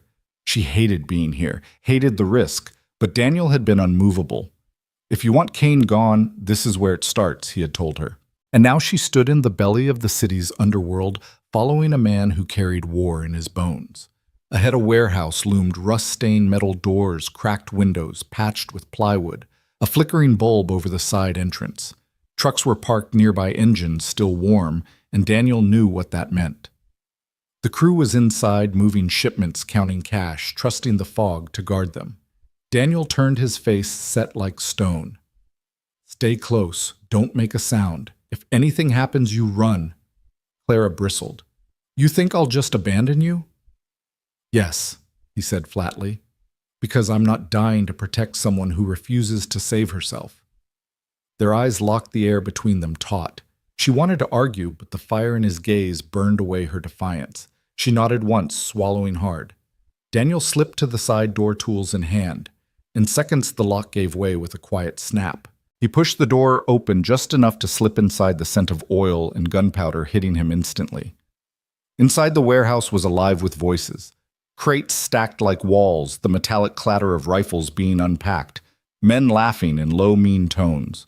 A radio crackled somewhere, playing a faint country tune out of tune with the violence of the place. Daniel crouched, every step deliberate. Clara followed, her breath shallow, heart hammering.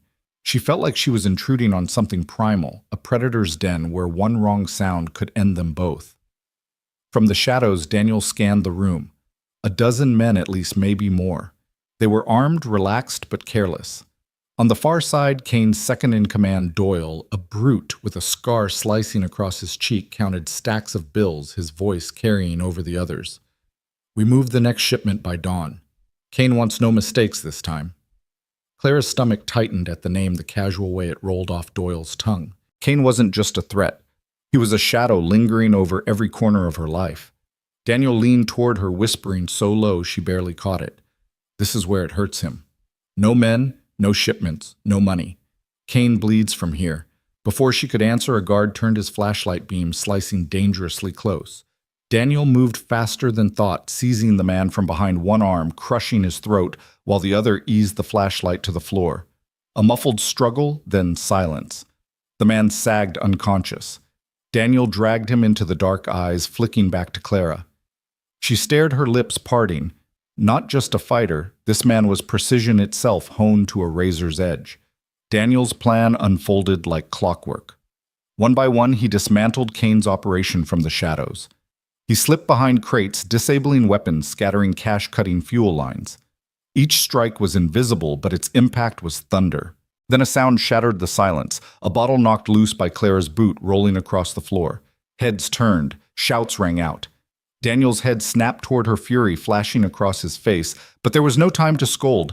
Men surged forward, guns raised. Down, Daniel barked, pulling Clara to the ground, just as bullets tore through the crates. Splinters rained like hail, the air filled with the metallic sting of gunfire. Daniel rolled, returned fire, 2 men dropping before they hit the ground. Chaos erupted. Doyle roared, overturning a table, his scar twisting with rage. "It's him, Calder's here." Daniel's pulse steadied. He had been found. Yes, but the war had already begun. Clara crawled behind cover, her hands trembling, tears stinging her eyes. She wanted to scream, to flee, but something in her, some stubborn shard of pride, kept her rooted. Watching Daniel move was like watching a storm take form, lethal, unstoppable, every strike a reminder of why Kane feared him. Daniel weaved through the chaos, his body remembering battles long past. He disarmed one thug with a twist, slammed another into the steel beams until his breath left in a rush. Gunfire echoed, but Daniel always seemed a step ahead, moving with a grace that belied the violence. But there were too many, and Kane's men, once scattered, were rallying. Doyle bellowed orders, his voice rising above the din. "Trap him! Box him in!" In. Daniel ducked behind a crate, reloading. His chest heaved, but his eyes stayed cold, focused. Clara from her crouched corner whispered his name. "Daniel." He looked at her just for a second, and in his gaze she saw something unexpected. Not fear, not anger, but resolve. "This doesn't end tonight," he said, voice low but certain. "It ends when Kane's on the ground." And then he was gone again, surging forward into the heart of the fight as the warehouse exploded into war. The warehouse had become a battlefield, its metal walls amplifying every gunshot until it sounded like thunder trapped in a cage. Sparks flew as bullets ricocheted off steel beams, crates shattered into splinters, and the acrid scent of smoke mixed with the heavy tang of oil. Daniel moved with lethal economy. Years of training as a SEAL had etched into his body a rhythm that never faltered, even under fire. He ducked low, fired twice, then rolled behind cover before Doyle's men could pin him down. One thug screamed, clutching his thigh. Another collapsed against the crates with a wet groan. But there were too many. For every man Daniel dropped, 2 more surged forward. Clara pressed herself against a stack of barrels, the cold metal biting into her back. Her chest rose and fell in sharp, shallow breaths, panic threatening to break her. Through the haze she caught flashes of Daniel, his silhouette darting through the fog of gunfire, the flex of his shoulders as he struck the precision in every move. And then Doyle's voice cut through the chaos like a blade. "Light it up!" 2 men scrambled toward the gas canisters near the trucks. Clara's stomach plummeted. She didn't need Daniel to explain if they ignited those tanks, the whole place would become an inferno. "Daniel!" She screamed before she could stop herself. He turned instantly, saw what she had seen, his eyes locked on hers, sharp, commanding. "Stay down!" He sprinted across the open floor, gunfire chasing his heels. He tackled the first man before the lighter sparked, slamming his head against the concrete with brutal force. The second managed to flick his lighter, once flame spitting alive, until Daniel drove his knife into the man's wrist, the lighter clattering harmlessly away. But the distraction cost him. Doyle's massive frame crashed into Daniel from behind, sending both men sprawling. Doyle was a bear of a man, all brute force and fury, and he had been waiting for this moment. He roared, fists pounding, trying to crush the life from Daniel with raw strength. Daniel gritted his teeth, blocking, countering, but Doyle's weight pressed like a vice. "You should have stayed in the shadows," Calder Doyle growled. Spittle flying. "Kane's gonna break you slow." Daniel drove his knee upward, catching Doyle in the ribs, rolling free just enough to breathe. "Tell Kane," he rasped, "I don't break." They clashed again, steel against stone, trading blows that echoed louder than the gunfire. Daniel struck with precision, Doyle with power. Around them, the remaining men circled, watching, hesitant to intervene. This was more than a fight, it was dominance on display. Clara's nails dug into her palms as she watched. Every instinct screamed to run to hide, but she couldn't tear her eyes away. Daniel wasn't just fighting Doyle, he was holding back the tide, standing between her and a world that wanted her destroyed. And then with a sudden surge, Doyle wrapped his arm around Daniel's neck, dragging him into a chokehold. Daniel's vision swam the world, narrowing, Doyle's laughter booming in his ear. "Not so tough now, are you, Seal?" Clara's heart lurched. Without thinking, she grabbed a broken length of pipe lying nearby. Her hands shook, but she raised it high and swung with everything she had. The pipe connected with a sickening crack against Doyle's shoulder. He roared, loosening his grip just enough for Daniel to drive his elbow into his gut and twist free.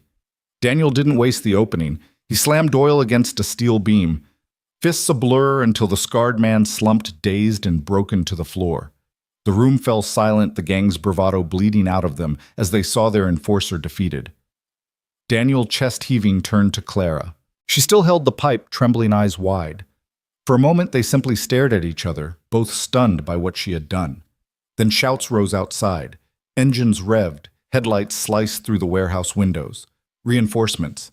Daniel cursed under his breath. "We're out of time." He grabbed Clara's hand, pulling her toward the back exit. But Doyle, bloodied and gasping, still had enough venom left to snarl after them. "Kane knows now, Calder.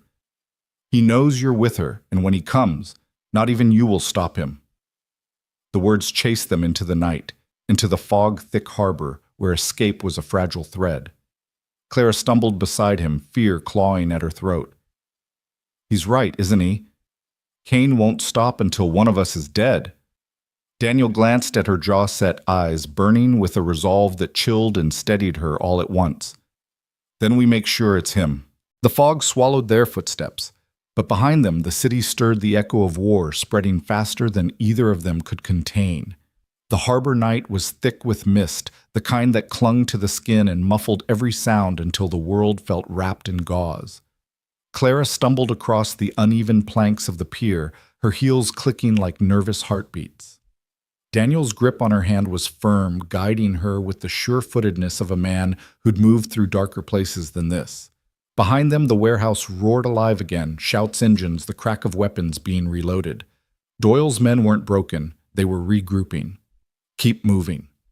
Daniel urged, his voice low-clipped.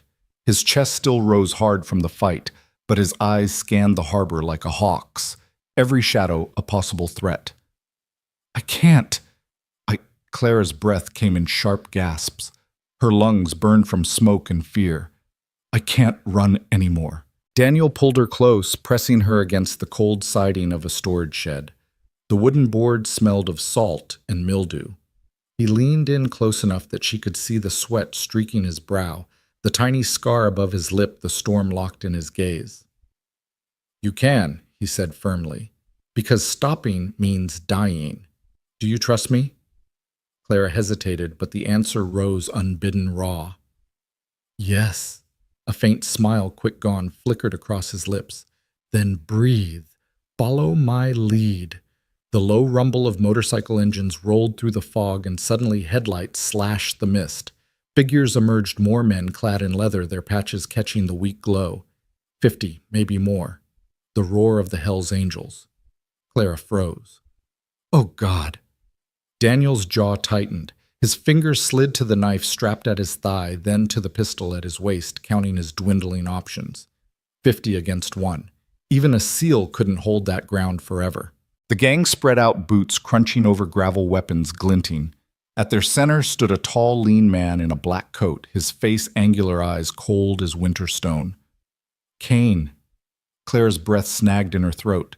She had seen his picture in dossiers and security briefings she thought were paranoia, but in person, the menace radiating off him was suffocating. He stepped forward, his voice, carrying like steel, dragged over glass. "Calder. I wondered when you'd crawl out of whatever hole you were hiding in." Daniel didn't flinch. He positioned himself in front of Clara, shielding her. "I don't crawl." Kane's laugh was soft, cruel.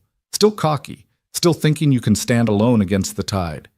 His gaze shifted to Clara, lingering with the kind of hunger that made her blood run cold. And this must be the prize. the untouchable CEO. My. No wonder you've come back to play hero. Clara pressed into Daniel's back, her nails digging into his jacket. Daniel's voice dropped dangerous. She's not yours to even look at. The bikers laughed a low ripple of sound. The air reeked of gasoline, sweat, and smoke. Kane tilted his head, mocking. One man, 50 of mine. You think you can keep her safe?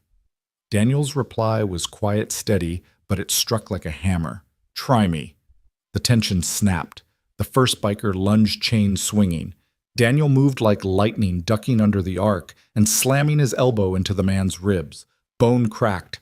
The chain fell uselessly. Daniel spun, kicking the attacker into two others. Another came at him with a bat. Daniel caught it mid-swing, ripped it free, and turned it into a weapon of his own, cracking the wood across a jaw. Clara could only watch in horror and awe, every move an impossible blur. But for every man he felt more pressed forward. Boots pounded, fists flew steel, flashed. Daniel fought like a storm, unleashed punches, kicks, grapples, each blow, efficient, brutal. His training turned chaos into rhythm, his body a weapon honed by war. Clara pressed against the shed, her body trembling, every nerve screaming at her to flee, but her heart refused to abandon him. He was one man holding off 50, and somehow, impossibly, he was winning. Kane watched, arms folded, lips curved in an amused sneer. Still impressive, he called over the clash. But let's see how long you last when I decide the game's over. Daniel slammed one biker through a stack of pallets, spun, and shot another who rushed with a knife. His eyes flicked to Clara. She was still safe, still untouched. But his muscles burned, his breath came harder, and the tide wasn't slowing. Then Kane raised his hand. Instantly the swarm froze. Silence rolled in heavy and sudden. Only the lap of water against the pier filled the gap. Kane stepped closer. Slow, deliberate. His boots echoed. You've proved your point, Calder. You're still dangerous. He leaned forward slightly, eyes gleaming like a predator. But you can't keep this up. Not forever, and you know what I want. Daniel wiped blood from his lip, voice steady. You'll never have her. Kane's smile widened, thin and sharp. We'll see. He flicked his hand.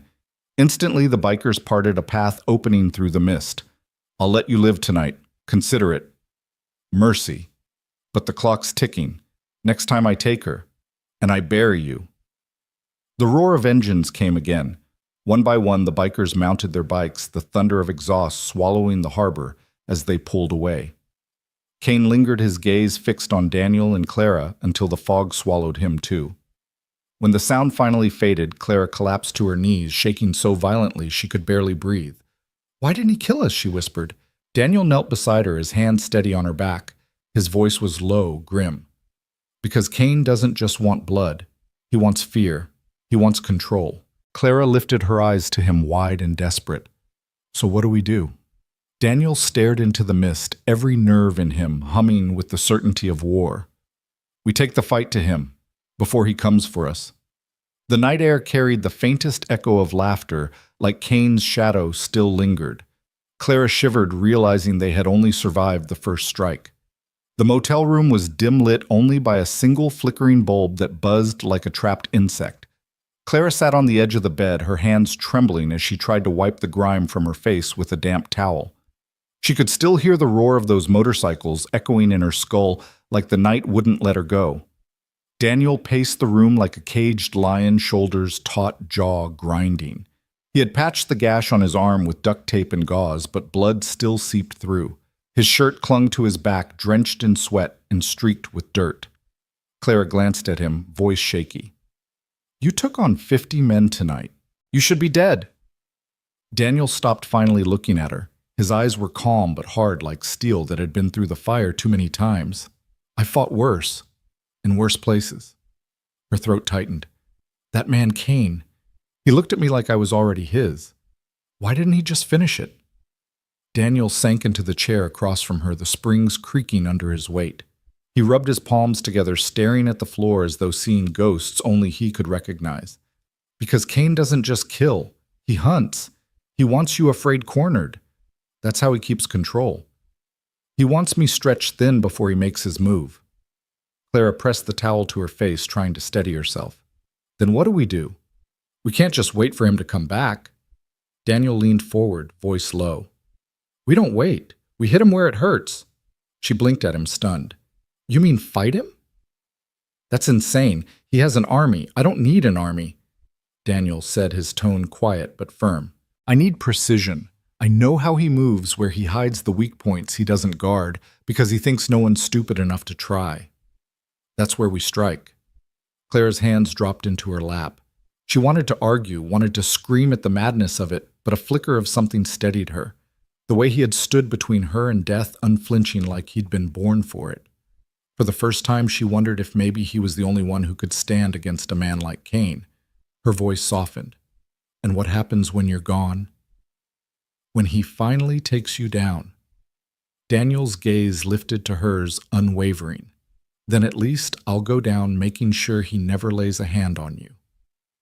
The silence that followed was heavy, filled with the hum of the bulb and the muffled sound of a truck passing outside. Clara's eyes stung, though she wouldn't let tears fall. She hated how his words both terrified and comforted her. Finally, she asked, almost a whisper, Why are you doing this for me? Daniel leaned back, exhaling. His expression shifted, the soldier's mask cracking for the briefest moment. Because I've buried enough good people who didn't deserve it. I'm not burying you. The weight of his words pressed into her chest, leaving her unable to speak. Just then a loud bang rattled the thin motel door. Both of them jolted. Daniel's hand went instantly to the pistol tucked in the waistband of his jeans. Clara's breath caught in her throat. Another bang this time, followed by a voice. Room service. Daniel's eyes narrowed. He moved silently, flattening against the wall, signaling Clara to stay put. The knob jiggled once, twice, then the lock gave way. The door creaked open and a shadow slipped inside. Daniel struck first, grabbing the intruder by the collar and slamming him against the wall with brutal force. The man let out a choked grunt, dropping a duffel bag at his feet. Wait, don't shoot! The man sputtered, hands raised. He was thin, jittery eyes darting like a cornered rat. Daniel pressed the gun barrel to his temple. Talk. Fast. The man swallowed hard, sweat beating on his forehead. I was sent. Not by Cain. By someone else. Clara stood clutching the towel like a shield. By who? The intruder's gaze flicked to her, then back to Daniel's icy stare. By someone who wants Cain gone just as much as you do. Daniel didn't ease the pressure of the gun. Name. Reyes, the man stammered. He runs shipments through this port, but Cain's been bleeding him dry. He wants an ally. Said if you want to take Cain down, he can help. Daniel's jaw tightened. He didn't trust men like Reyes smugglers, opportunists. But every instinct in him knew Cain wouldn't stop. Allies might be the only chance. Why send you? Daniel asked coldly. The man shifted nervously. Because I owe him. And because if I cross Cain, I'm dead anyway. At least this way, I've got a chance. Daniel finally lowered the gun, but only slightly. His eyes cut to the duffel bag. What's in the bag? The man nudged it forward with his foot. Daniel kicked it open. Inside, stacks of cash, a few small weapons, and a burner phone. Reyes said to call when you're ready, the man whispered. Clara moved closer, her voice trembling. Daniel, is this real, or is it another trap? Daniel holstered the pistol, but his face remained carved from stone. Doesn't matter. If Cain has enemies, we use them, but we move on our terms. The man sagged with relief, wiping his forehead. Then you'll meet him. Daniel's silence was answer enough. The man nodded quickly, backing toward the door. I'll tell him. He'll expect your call. When the door shut behind him, the motel fell into stillness again. Clara exhaled shakily. This is insane. We're in the middle of something bigger than I ever imagined. Daniel sat back down, picking up the phone with careful hands. That's the only way to fight a man like Cain. You don't just face him, you tear down the empire he hides behind. Clara sat beside him, heart hammering. For the first time, she realized this wasn't just about survival anymore. This was war, and Daniel had just chosen the battlefield. The burner phone lay between them like a coiled wire. Daniel scrolled through the contacts Reyes had preloaded, Each name a doorway into rooms he didn't want to re-enter. Brokers, freight handlers, a junior accountant at a logistics firm that only existed on Wednesdays. Clara watched him from the edge of the motel bed, hands wrapped around a styrofoam cup that had long since gone cold. "What if he's stringing us along?" she asked. Daniel didn't look up. "Men like Reyes don't string people. They barter. He'll want something we don't want to give. And if what he wants is me?" She tried to keep her tone dry and failed. "Then we say no," he answered, thumb stopping on a number labeled simply Ledger. "And we find someone else." He dialed. A woman picked up on the second ring, her voice clipped professional, like she'd trained herself not to betray anything, even boredom. "Go," Calder Daniel said. "Reyes said you could move light fast." Silence cautious, then drop. Daniel rattled off an address he trusted, a self-storage bay 2 miles from the hotel, a unit that belonged to Kendra's cousin and housed old parade equipment the city had forgotten to collect. 30 minutes, he added, and ended the call. Clara stood setting the cup down. "We're just trusting this. We're trusting pressure," he said, shrugging into his jacket. Kane squeezed Reyes too hard. "That makes leverage." They left the motel with their hoods up, wind smacking their faces like wet cloth. Boston's streets were bright in the brittle way winter nights are neon signs pooling on dirty snow bus doors, sighing steam venting from grates. At the storage lot, sodium lights buzzed like hornets. Kendra idled in her SUV down the block, shadowing them. Daniel had insisted, and she hadn't argued. Unit number 203 rolled upward. Inside stacked con boxes and a dusty papier-mâché lobster. A girl barely out of her 20s stepped from behind the float's claw-knit cap, pulled low freckles like constellations across her nose. She carried a banker's box and the tense alertness of someone who knew which exit was closest at all times. "You Ledger?" Daniel asked. She tipped her chin. "You called her today," he said. "Tomorrow's flexible." She set the box on the concrete and flipped back the lid. Inside, thumb drives loose paper clipped into irregular stacks, a legal pad with arrows drawn to account numbers. "Wire transfers," she said softly. "From shell companies to a main holding, then into Boston real estate trusts." "I don't care about any of that." "This," she tapped a thin binder at the bottom, "is what your lady wants. Kane's security contracts, names, dates, payouts. He moves muscle through an events firm and launders the cash through charity balls." Her mouth twisted. "Of course he does." Clara leaned in. The pages smelled faintly of toner and cigarettes. "How did you get this?" The girl's eyes flicked to Daniel, then back. "I'm good at pretending no one sees me. You'd be surprised how often bad men talk in front of someone they think is furniture." Clara found herself liking her immediately. "Why help us?" The girl lifted one shoulder. "Because at my pay grade I don't get bodyguards. If Kane owns this city, girls like me get small funerals." Daniel closed the box, handed her a small envelope. "For the trouble." She didn't take it. "Don't want your cash. Want my city back." Then she smiled, and it made her look even younger. "You'll need a stage." She nodded toward the hotel's direction where blue light haloed the skyline. "You've already got one, don't you?" They left with the box. Kendra trailed them to the curb and lowered her window. "You're not sleeping, are you?" she asked Daniel. He shook his head. "After this?" "Uh-huh," she said. "I'll get Emma from school tomorrow." "Don't argue." He didn't. 2 extra turns, he reminded, and she rolled her eyes as if to say, "I was born with extra turns," and drove off. By dawn, Clara's corner office glowed warm against the pale harbor. She and Daniel spread the materials across the desk, taping flow maps to glass walls, connecting arrows with string, like a cop show parody that had suddenly become very real. Clara called her GC, then a DA she trusted just enough to loop in. "I need you in my office at noon," she said. "Bring a warrant template. And courage." From Daniel's phone, a text, Reese. "Found something in the old team cloud. Thought it got wiped. It didn't. Helmet feed. Basra." Daniel stared at the screen. His thumb hovered because he could already hear the audio under his skin. The crackle of comms, the 2 taps on aluminum, the way Hart's voice carried easy when the room made fear heavy. He pressed play. Grainy green, a doorway left. The camera shakes like a heartbeat.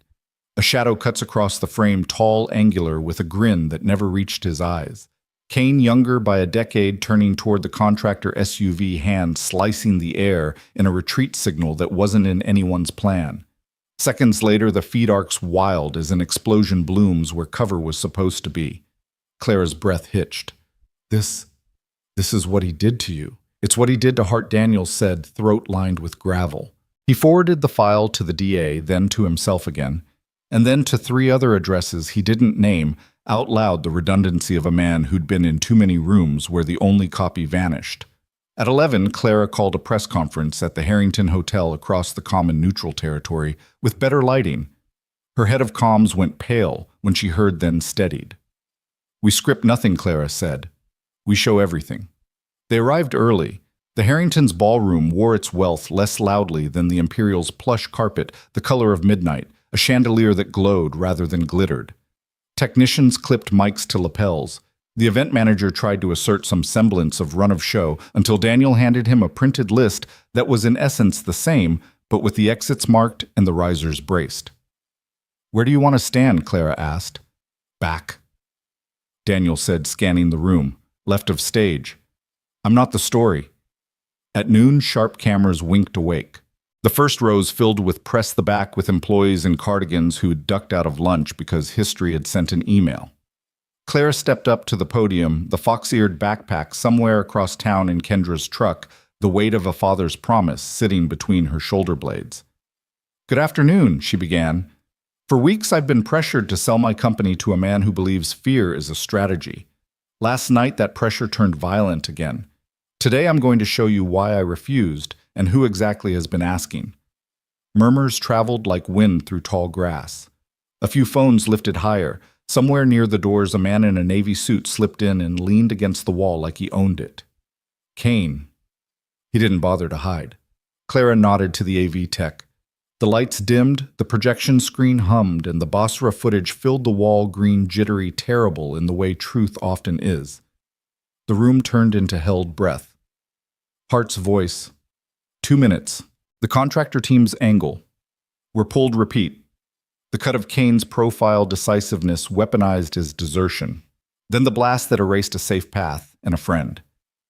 Clara didn't narrate. She let the silence say what no words could. Then came the ledgers. Wire transfers hopping like stones across a river of clean paper shell companies, named like jokes that rich men make at poor men's funerals. The event security contracts stamped and signed mapped to the very nights fists had flown in lobbies dressed like cathedrals. A second screen showed a live browser with a charity gala website still listing Kane's firm as platinum security partners. A third showed the 501c3 filing that made donations to that charity a tax write-off for men who preferred their crimes with receipts. Reporters began shouting over one another. "Miss Morell, did you share this with authorities?" Mr. Kane. Response. "Is this doctored? Is that you in the video? Were weapons trafficked through your firms?" Kane stepped from the wall, adjusting a cufflink that was probably worth a year of rent on Daniel's floor. "This is a smear," he said smoothly. Old footage ripped from context. Faked records. Miss Morell is throwing mud to distract from her failing company and her questionable relationship with hotel staff. The last line drifted oily through the air.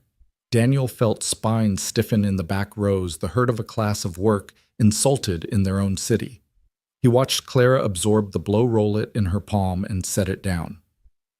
"My relationship with my staff," she said crisp as winter, "is that we don't leave people behind." A murmur rose, not quite applause, not yet. Then the double doors opened and a small column of blue uniforms entered, led by a detective whose weariness read as fairness rather than fatigue. He moved like a man accustomed to being lied to, gently. He approached the dais but spoke to neither Clara nor Kane first. He looked at the screens at the papers on an evidence cart the DA's team had assembled in a side room at the row of names on the ledger, whose addresses probably lived in his jurisdiction. "Victor Kane," he said voice. "Even we have some questions about the coordination of private security and illegal activity." "You'll come with us?" Kane smiled. "On what charge?" "For now." The detective produced a folded page. "We'll start with conspiracy and money laundering. I'm sure there will be more. A ripple turned into a wave. Phones, always first to judgment and sometimes first to truth, captured the moment as two officers flanked Kane. He tried to pull that molten charm over the room like a net one more time. "You're making a mistake," he told them. "You don't know who I—" The detective didn't bother to reply. He had probably heard the sentence 1,000 times. Outside, sirens, not the screaming kind, but the patient procedural ones. In the second row, someone started clapping. Not loud, not theatrical, just hands meeting in recognition. It spread hesitant, then sure. Daniel stayed in the shadow left of the stage, chin-tucked eyes on the aisles. "Daddy." The voice cut through the noise like a bell. Emma ponytail, bouncing, fox backpack thumping burst from the side door where Kendra had snuck her in when the hall had filled past safe capacity. She barreled toward Daniel and hit him at the waist like Joy does sudden honest with all her weight. Kendra leaned in the doorway, 2 fingers raised 2 extra turns and mouthed, "All clear." Daniel dropped to a knee, arms around his daughter. The world briefly narrowed to the smell of crayons and winter shampoo. "You're supposed to be with Kendra," he said into her hair. "Everyone was watching on their phones," she said, breathless. "We had to come." Kendra slid over, eyes glossy. "She insisted on asking you." Emma pulled back, serious now, searchlight eyes on his. "Did we win?" Daniel looked up past her to the stage where Clara stood very straight, the screens behind her now frozen on the ledger page that had a place for every dollar and a dollar for every lie. He took in the room, the press that had seen the wrong story, and now had the right one, the cops doing their tired work, the employees who looked like people who might finally exhale. "We told the truth," he said. "That's the only win that matters." Emma considered this, then nodded like a commander conceding the point.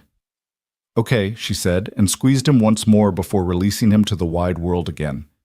Clara descended the steps. She didn't reach for Daniel, she didn't need to. The space between them felt less like a gap now, and more like a choice they could make later or not at all. She crouched to Emma's height. "You counted to 68, she said softly. Emma grinned. "Today I can count to 100. Clara smiled back, and something human and delicate moved through the air of the Harrington, something like relief, something almost like hope. Outside, the city resumed its winter errands, lunches, bought dogs, walked steam rising from grates.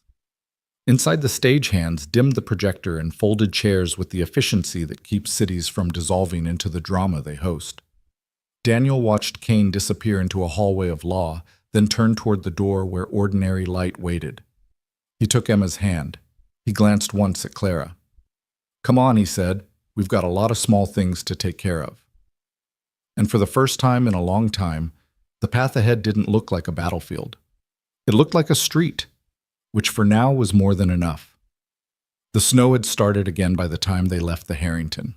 It wasn't the harsh, stinging kind that whipped sideways off the harbor, but a soft drift flake swirling under the streetlights like tired confetti. Daniel tugged Emma's hat lower. Her cheeks flushed pink against the cold. Clara walked a half step behind them, her heels crunching against salted pavement, shoulders squared, though her body trembled with the come-down of adrenaline. For a moment, none of them spoke. The city seemed quieter than usual, as if it too was digesting what had just happened inside the ballroom. Then Emma tilted her head up, tugging Daniel's sleeve. "Are the bad guys gone now?" Daniel glanced down at her. Some of them, he admitted. But bad guys don't all wear the same coat. Some of them hide in nice suits. Some of them smile a lot. That's why we have to keep watching. Emma considered this with the solemnity of a child still learning what the world does to people. "Then I'll help you watch." She tightened her grip on his hand. Kendra's SUV pulled to the curb. She leaned out the driver's window, smirking at the sight of Daniel carrying both the banker's box and Emma's backpack. "Looks like you've officially upgraded from bodyguard to full-service dad." "Don't start," he muttered, but there was warmth in his tone. Clara hesitated before climbing in. She should have gone back to her tower of glass and steel, should have convened lawyers and prepped for the avalanche of subpoenas. Instead, she opened the passenger door and slid into the seat beside Kendra. Daniel and Emma piled into the back. The car smelled of fast food wrappers, and cinnamon gum lived in a way Clara's own town car never did. As they pulled into traffic, Boston seemed to pulse with new energy. Screens on storefronts already looped the footage of Kane being escorted out in cuffs. Hashtags scrolled across taxicab monitors. A story had broken loose from whispers and now raced through the bloodstream of the city. "Don't celebrate yet," Daniel said, watching it all blur past. "He's got lawyers who eat indictments for breakfast." Clara nodded. "And friends on boards and clubs in rooms we can't see." She turned slightly, studying him. "But he doesn't have you, or Hart, or me," Emma piped up. "And me?" The adults laughed. Quick surprised a sound that felt like oxygen after hours of holding their breath. They drove toward South Boston, where Kendra's row house squatted between others just like it. Brick facades soothed by years of storms. Inside, the heat wrapped around them. Radiator hiss mixing with the smell of chili simmering on the stove. "Dinner's on me," Kendra announced. "And no one's leaving until I say so." They ate at her narrow kitchen table. Emma slurped noodle sauce, painting her chin. Clara tried to keep up small talk, asking about school projects and favorite books, but her mind kept sliding back to the footage, to Kane's smirk, to the inevitability of appeals and threats. Daniel caught the distance in her eyes. When Emma left the table to dig through Kendra's board games, he leaned forward. "What happens next, Clara?" "After tonight," she sighed, "tomorrow will be hell. Kane's PR team will flood the airwaves. He'll paint me as hysterical, you as compromised. He'll find people to swear affidavits they never read. But something's shifted. You felt it in that room, didn't you?" Daniel nodded slowly. "People stopped being afraid." "Exactly." She sipped water, then added softer, "I don't know what that makes us." "Heroes." "Targets both," he said simply. Kendra returned with Emma perched on her hip. "Targets, heroes, whatever. Nobody's leaving this girl out of it." She kissed Emma's cheek. "Tomorrow I'll take her to school again. Let Daniel and Clara do the adult gladiator thing." Emma squirmed down, running back to her pile of cards and dice. Daniel's expression softened, then hardened again when his phone buzzed. A new message from Reese. "You shook the tree. Careful what falls." Attached was a grainy photo of two men loitering outside a downtown parking garage, faces shadowed but posture too familiar. Kane's watchers. Daniel pocketed the phone. "We need to rotate where we sleep tonight." Clara frowned. "He's under arrest." "And probably posting bail before we finish dessert," Daniel said. "He'll want to remind us cages don't hold him." The tension returned coiling through the small kitchen. Kendra broke it with a clap of her hands. "Then we lock the doors, set the alarms, and deal with tomorrow." "Tomorrow. Right now this kid has challenged me to Uno." Emma cheered. Clara managed a smile. Daniel sat back watching the three of them argue over colors and draw fours, and for the first time in years felt something nearly forgotten, a glimpse of normal. Later, when Emma finally collapsed on the couch in a fortress of blankets, Daniel stood at the window scanning the street. Snow drifted down, quieting the world. Clara joined him, her shoulder brushing his. "You'll never stop scanning," she said. "Not while she's breathing," he answered. "And me." He turned his head, studying her profile in the faint glow of the street lamp. "You made your choice today. You're in the fight now." "So, yeah. You too." For a moment, silence held them. Then Clara whispered, "Thank you." Daniel wanted to tell her there was nothing to thank him for, that he was only repaying a debt to a man who never got to come home, but the words lodged in his throat. Instead, he said, "Get some sleep. Tomorrow we build the case." She nodded, lingered a second longer, then retreated to the guest room Kendra had made up. Daniel stayed by the window until the first pale streaks of dawn cut across the roofs. He didn't know if Kane would come with lawyers, with muscle, or with something worse, but he knew this: they weren't running anymore. For Hart, for Clara, for Emma, and in that knowledge the weight felt a little less impossible. Morning broke with a gray haze over Boston. The snow had crusted into brittle ice that crunched under passing cars, and the city's hum returned, though muted, as if everyone had read the same headline at breakfast. Clara awoke in Kendra's spare room, sheets twisted around her legs, heart pounding before she even remembered why. The night replayed in flashes: Kane's sneer, Daniel's steady voice, Emma's laughter around the kitchen table. She rose, tugged on the blazer she'd abandoned over a chair, and found Daniel already in the kitchen. He was dressed in jeans and a flannel, but his posture was sharp like a soldier on a forward outpost. He poured coffee into 2 mugs without asking. "Sleep?" he asked. Clara shook her head. "You didn't try." He slid the mug toward her. Reese texted. Kane posted bail at 3 a.m. The words landed like a fist. Clara set the mug down untouched. "So he's free.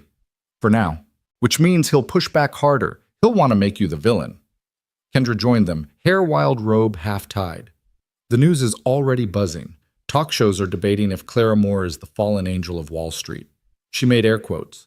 Apparently standing up to corruption equals hysteria now. Clara grimaced, but Daniel touched her elbow, grounding her. "That's why we stick together. Today we get ahead of his spin. Hart will arrange a press call." Before Clara could reply, Emma shuffled in, rubbing her eyes.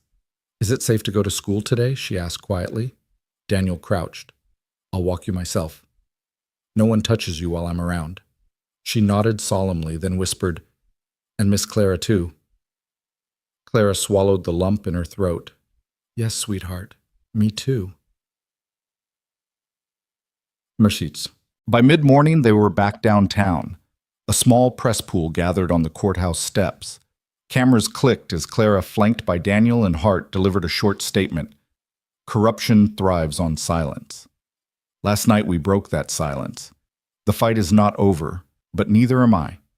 Her voice shook once, but Daniel's presence beside her kept her steady. Questions erupted, but Hart cut it off. No further comments at this time. He hustled her inside where Reese waited with files. Kane's already leaning on judges, Reese reported grimly. Rumors of bribes.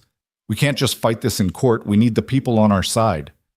Daniel leaned against the wall, arms crossed. "Then show them what he's done. Every family he bankrupted, every veteran he foreclosed on. Put faces to the numbers." Clara nodded slowly. "Stories." She glanced at Daniel. "That's your strength, isn't it? People trust you more than they trust suits like me." He gave a humorless chuckle. "They trust scars more than silk ties." That afternoon, they visited a community center in Dorchester. News crews trailed discreetly, capturing footage. Clara stood in front of families who had lost homes, listening, taking notes. Daniel noticed how her hands shook when children clung to their mothers, because once she had been that child. He rested a hand at her back, a silent promise. An older veteran approached Daniel. "You're Hart's guy, aren't you?" "The SEAL?" His voice cracked. "I saw you on the feed last night. My son served too. Lost him overseas. Thank you for standing up to Kane. Men like him forget who pays the price." Daniel clasped his hand firmly. "I haven't forgotten." The veteran's eyes watered. "Then keep fighting." Daniel felt the weight of it settle on his shoulders. He nodded once, an unspoken vow. Evening fell and exhaustion pulled at them, but Reese's warning lingered. They returned to Kendra's rotating shifts to watch the street. Daniel barely closed his eyes before Emma's whisper roused him. "Daddy," she murmured, pointing at the frosted window. "There's a car outside." Daniel slid silently to the glass. A black sedan idled across the streetlights, off engine, steaming in the cold. He felt the prickle at the base of his skull, predators circling. He grabbed his coat and stepped onto the porch. Snow crunched under his boots. The sedan's door cracked open, then shut again, as if testing his reaction. Daniel raised a hand deliberately slow, letting them know he saw them. The car peeled away. When he returned inside, Clara was waiting. "They're watching us already. They always were," he said. "Now they want us to feel it." She studied him, her voice soft. "And do you, Portia?" He met her eyes, weary but unyielding. "I feel it every second, but I don't fear it." She exhaled, the tension easing slightly. "Then neither will I." Later, when the house quieted, Clara lingered in the kitchen. Daniel joined her, pouring water. She whispered, "You could walk away, you know. You've done more than anyone could ask." He stared at her, jaw tight. "Emma needs a safe world to grow up in. Walking away doesn't give her that. And Hart deserves this fight." "I'm in it, Clara, to the end." She nodded, eyes glistening, but didn't press further. Instead, she whispered, "Then so am I." Snow thickened outside, blanketing the street in silence. Inside, 2 battle-weary souls sat shoulder to shoulder, preparing for the storm Kane would bring with morning. And in that fragile quiet, Hope stirred not because the fight was over, but because they no longer fought alone. Dawn came thin and glassy, a pale wash over a city that had not really slept. Plows bumped along the avenues, pushing last night's snow into low walls that steamed in the cold. In Kendra's kitchen, bacon hissed in a cast-iron pan, and a kettle rattled on the back burner. Daniel stood at the window while the world put itself back together, hands flat, to the sill eyes on the street. Behind him, Emma's pencil scratched across a worksheet, and Clara's voice murmured into a phone, the low, measured cadence of a woman bracing a board that would spend the day pretending it hadn't been hiding behind fear. "We vote at 2, Clara said, covering the receiver. Reaffirmation of control authorization to cooperate with prosecutors, a public ethics audit, if they choose courage. Daniel nodded once. They'll follow strength, and if they don't, then we make sure they don't forget what strength looks like, he said, sliding a plate of bacon toward Emma and a mug toward Clara. He swallowed coffee that tasted like cinders in winter and leaned back into the day. Reese's text arrived as frost on glass. Court moved up Kane to hearing at noon. Watch the parking deck on Tremont. He never walks through a front door when he thinks he owns the roof. Kendra whistled low when he read it aloud. You're not going alone. You've got a better plan, Daniel asked. Yeah, she said, shrugging into her EMT jacket. Not letting you be a martyr before lunch. They split the day into segments like a mission brief. Kendra would take Emma to school, the long way, 2 extra turns, 3 sets of watchful shopkeepers who knew Daniel by the things he fixed and the tips he didn't have enough to leave.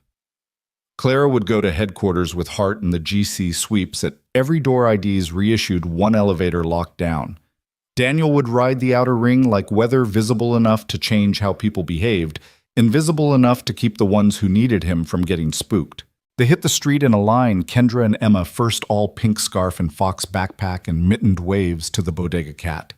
Then Clara and Hart in a black sedan with the heater stuck on August. Then Daniel on foot cutting alleys that smelled like damp cardboard and stale beer, the city's rear corridors where deliveries entered and secrets left. By 10:30, the courthouse plaza swarmed with cameras again, lenses blooming toward the steps. A radio van idled with its mast fully extended white against the hard sky. Daniel checked sightlines, memorized the faces that loitered without a reason and the reasons that loitered behind certain faces. He felt the shift before he saw it air-thinned, a current gathered at the edges the way flocks change direction without one leader. From the east, 2 men peeled off a knot of smokers and headed for the Tremont garage, their pace too casual to be casual. He didn't run. Running is a language that invites a chase. He crossed the street, entered the concrete spiral with a maintenance man's confidence, and let the smell of wet tires and antifreeze fill his lungs. He took the stairs, not the ramp. 3rd deck. 4th. 5th. He reached the roof and stopped. The sky was the color of steel. The wind shoved him a step, and then thought better of it. On the far side of the roof, a cluster of men in dark coats pretended to smoke, while their fingers tested the weight of what was hidden in their pockets. Beyond them, the lip of the structure fell away to a view of a winter-gray Boston common, and the steady drip of the city continuing to be itself.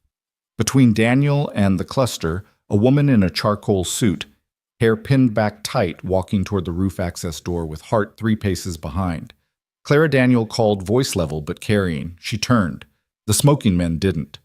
The one in the center exhaled into the wind and smiled without warmth. Back entrance, after all, he said, as if complimenting a choice he'd made for them.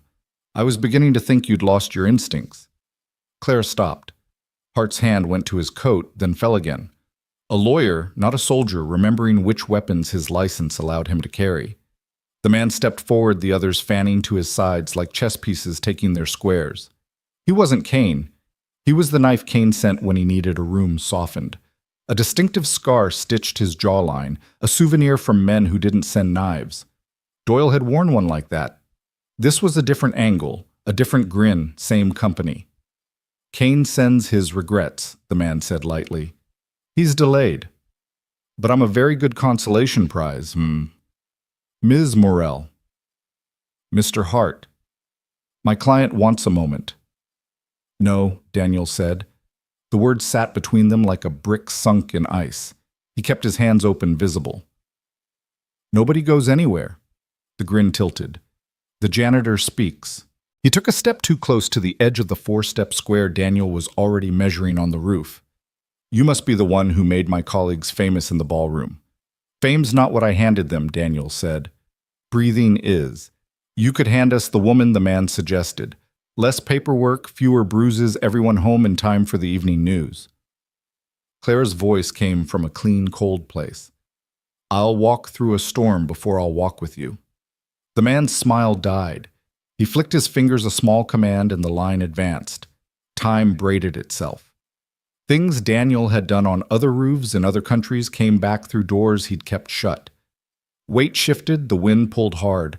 A gull cut the slate of the sky with laughter. He moved. First step inside the lead man's reach. Palm to elbow turn guide.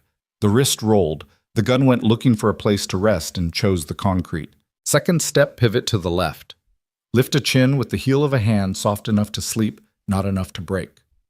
Third, a side step that made two men run into each other because they were running toward a point that moved when it should have held still. Fourth, a brief grace a shoulder tap to send a body past the place where a body thought it knew the ground.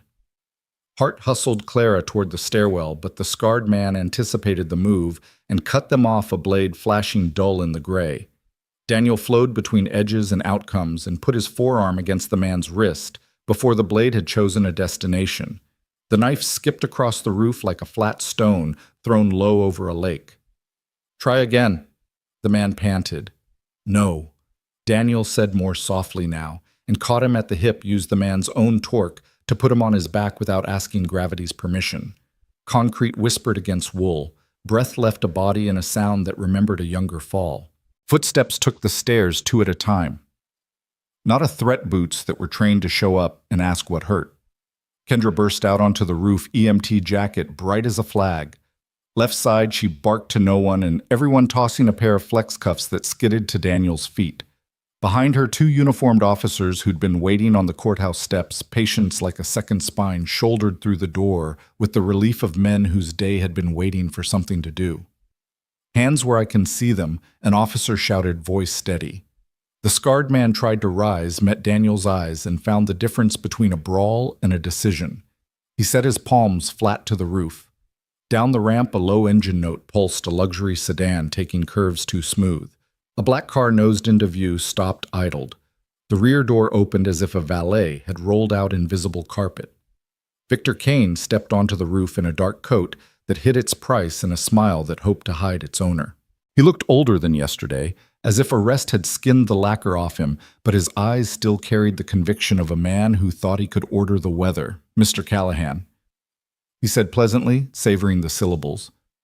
I was worried you'd be too busy basking in the press to meet me. Daniel didn't move. The officers didn't either. The scarred man faced to concrete, chose silence. Clara took one step, so she stood not behind Daniel, but beside him. Turn around and put your hands behind your back, Mr. Kane, the nearer officer said. You're out on bail. You don't get to recruit a roof full of felonies on your lunch hour. Kane watched the man as if he were a waiter who'd brought the wrong glass. Officer, you don't know who we know enough? Kendra cut in, chin lifted in a way that made the statement more than backup. We also know a kid walks past this garage every day to get to her dad. She flicked her eyes briefly toward Daniel and back a small, fierce alignment. We're done letting you turn our blocks into battlegrounds. Something in the room, though there were no walls up here to hold sound, shifted. Even the wind seemed to pause. Kane's smile thinned into a line. He measured odds, counted heads, found no purchase. He extended his hands. The cuffs clicked like punctuation. You can't cage the future, he murmured to Daniel as the officer guided him toward the ramp. It's not the future you keep trying to sell, Daniel said, too low for anyone else. It's the bill. They took Kane down the spiral. The scarred man followed, flanked by Blue. The others became suddenly very interested in how quickly their feet could move when given a chance. Hart exhaled like a prayer spoken by someone who hadn't wanted to use that language in public. Clara touched the spot on her throat where a pulse beat that had counted her through worse than headlines. Kendra blew into her hands and then thumped Daniel once on the upper arm, a medic's hug that pretended to be diagnostic. You've got about 4 lives left, she said. Use them on school pickups and broken toasters. He almost smiled. Yes, ma'am. At 2, the board voted. You could hear the courage in their voices even through a speakerphone's tin. Clara kept the room honest. She didn't gloat.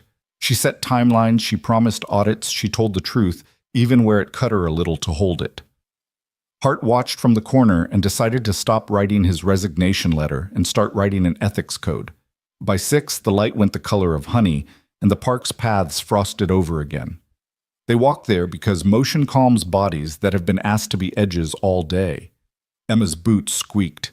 The string lights from a coffee kiosk made halos in the cold. A street musician tried Moon River and landed it on the 3rd try. Emma pointed to a heart-shaped patch in the snow where footprints had almost met. Look, she said. The ground loves us. It does today, Daniel said, and she took that as a contract the world had signed. Clara slipped her arm through his. Not a claim. Not a secret message to anyone watching, just a shared temperature against the last wind of the afternoon. What happens now? She asked. Small things, he said. Radiators and routes and bedtime chapters. He looked past the bandstand to a skyline that would never stop wanting to be bigger. Depositions and hearings, and people telling their stories into rooms that used to be too loud to hear them. He touched Emma's hat down over her ears as she spun once scarf trailing like a banner. We keep count. We keep our circles small and strong. And when the next storm comes, it will, he said. We'll meet it where it hits, not where it brags it will. They crossed under a row of bare maples branches, scribbling dark lines against the softening sky.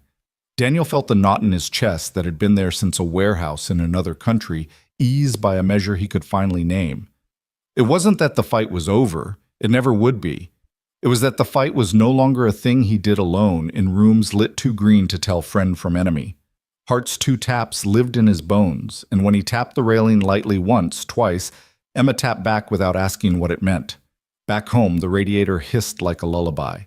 Pancakes sizzled in a pan, and syrup made the kitchen smell like mornings worth waking for. The Fox backpack hung from its nail ears slumped as if they'd done their share of listening for the week. Clara sat at the table with her sleeves pushed up, explaining a spreadsheet to Emma with a pencil and a napkin drawing little arrows that made money into something a child's brain could call fair. Daniel watched them with the quiet of a man who had known other endings and chosen this one anyway. He set plates down, poured milk, and didn't reach for his phone when it buzzed against the counter. There would be time for calls, Reese the DA, the ledger girl, who had been invisible long enough to make herself essential. There would be time for public statements and private checks for fixing the fountain pump that still groaned 2 floors below the chandelier for changing the deadbolt that stuck in the cold. Dad, Emma said, mouth full of pancake. Are you a hero? He wiped syrup from her chin and shook his head. No, kiddo. I'm a dad. Clara's eyes met his over the rim of her glass. Something warm and steady lived there now, something earned rather than declared. Same thing Emma decided and took another bite. Outside the city dimmed its lights a notch like someone turning down the volume on a long day. Inside 3 ordinary people practiced peace the way you practice anything you want to be good at. Daily, imperfectly with patience for the parts that take longer to learn. The camera would pull back here if there had been one catching the glow in the window and the way the snow lifted off the street in small puffs when the late bus hissed past. The man who could flatten 50 didn't think about the count anymore. He thought about the square of steps on a kitchen floor that got him from stove to table to sink and back to his chair where a girl who counted to 100 now leaned against his arm, and a woman who had turned power into a promise traced a fingertip around the rim of a mug and smiled. There were headlines waiting tomorrow. There were motions to file and men to keep from making more mess.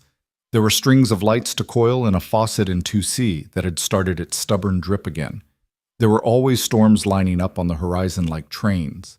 But there was also the soft animal of the heart that had learned at last how to rest in the home it had built from 4 steps in a vow. And there in that small bright square the future did not need to be caged to be safe.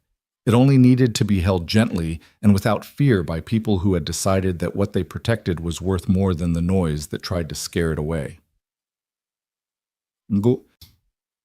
Word count Lopterops 386. Your thoughts will help us create meaningful stories. And if you want to hear more powerful healing stories like this, don't forget to subscribe to the channel, click the bell icon so you don't miss any new episodes. And most importantly, Share this video with people who need a little hope today. Thank you so much for your time. We hear you, we listen to you, and we are honored to tell these stories for you.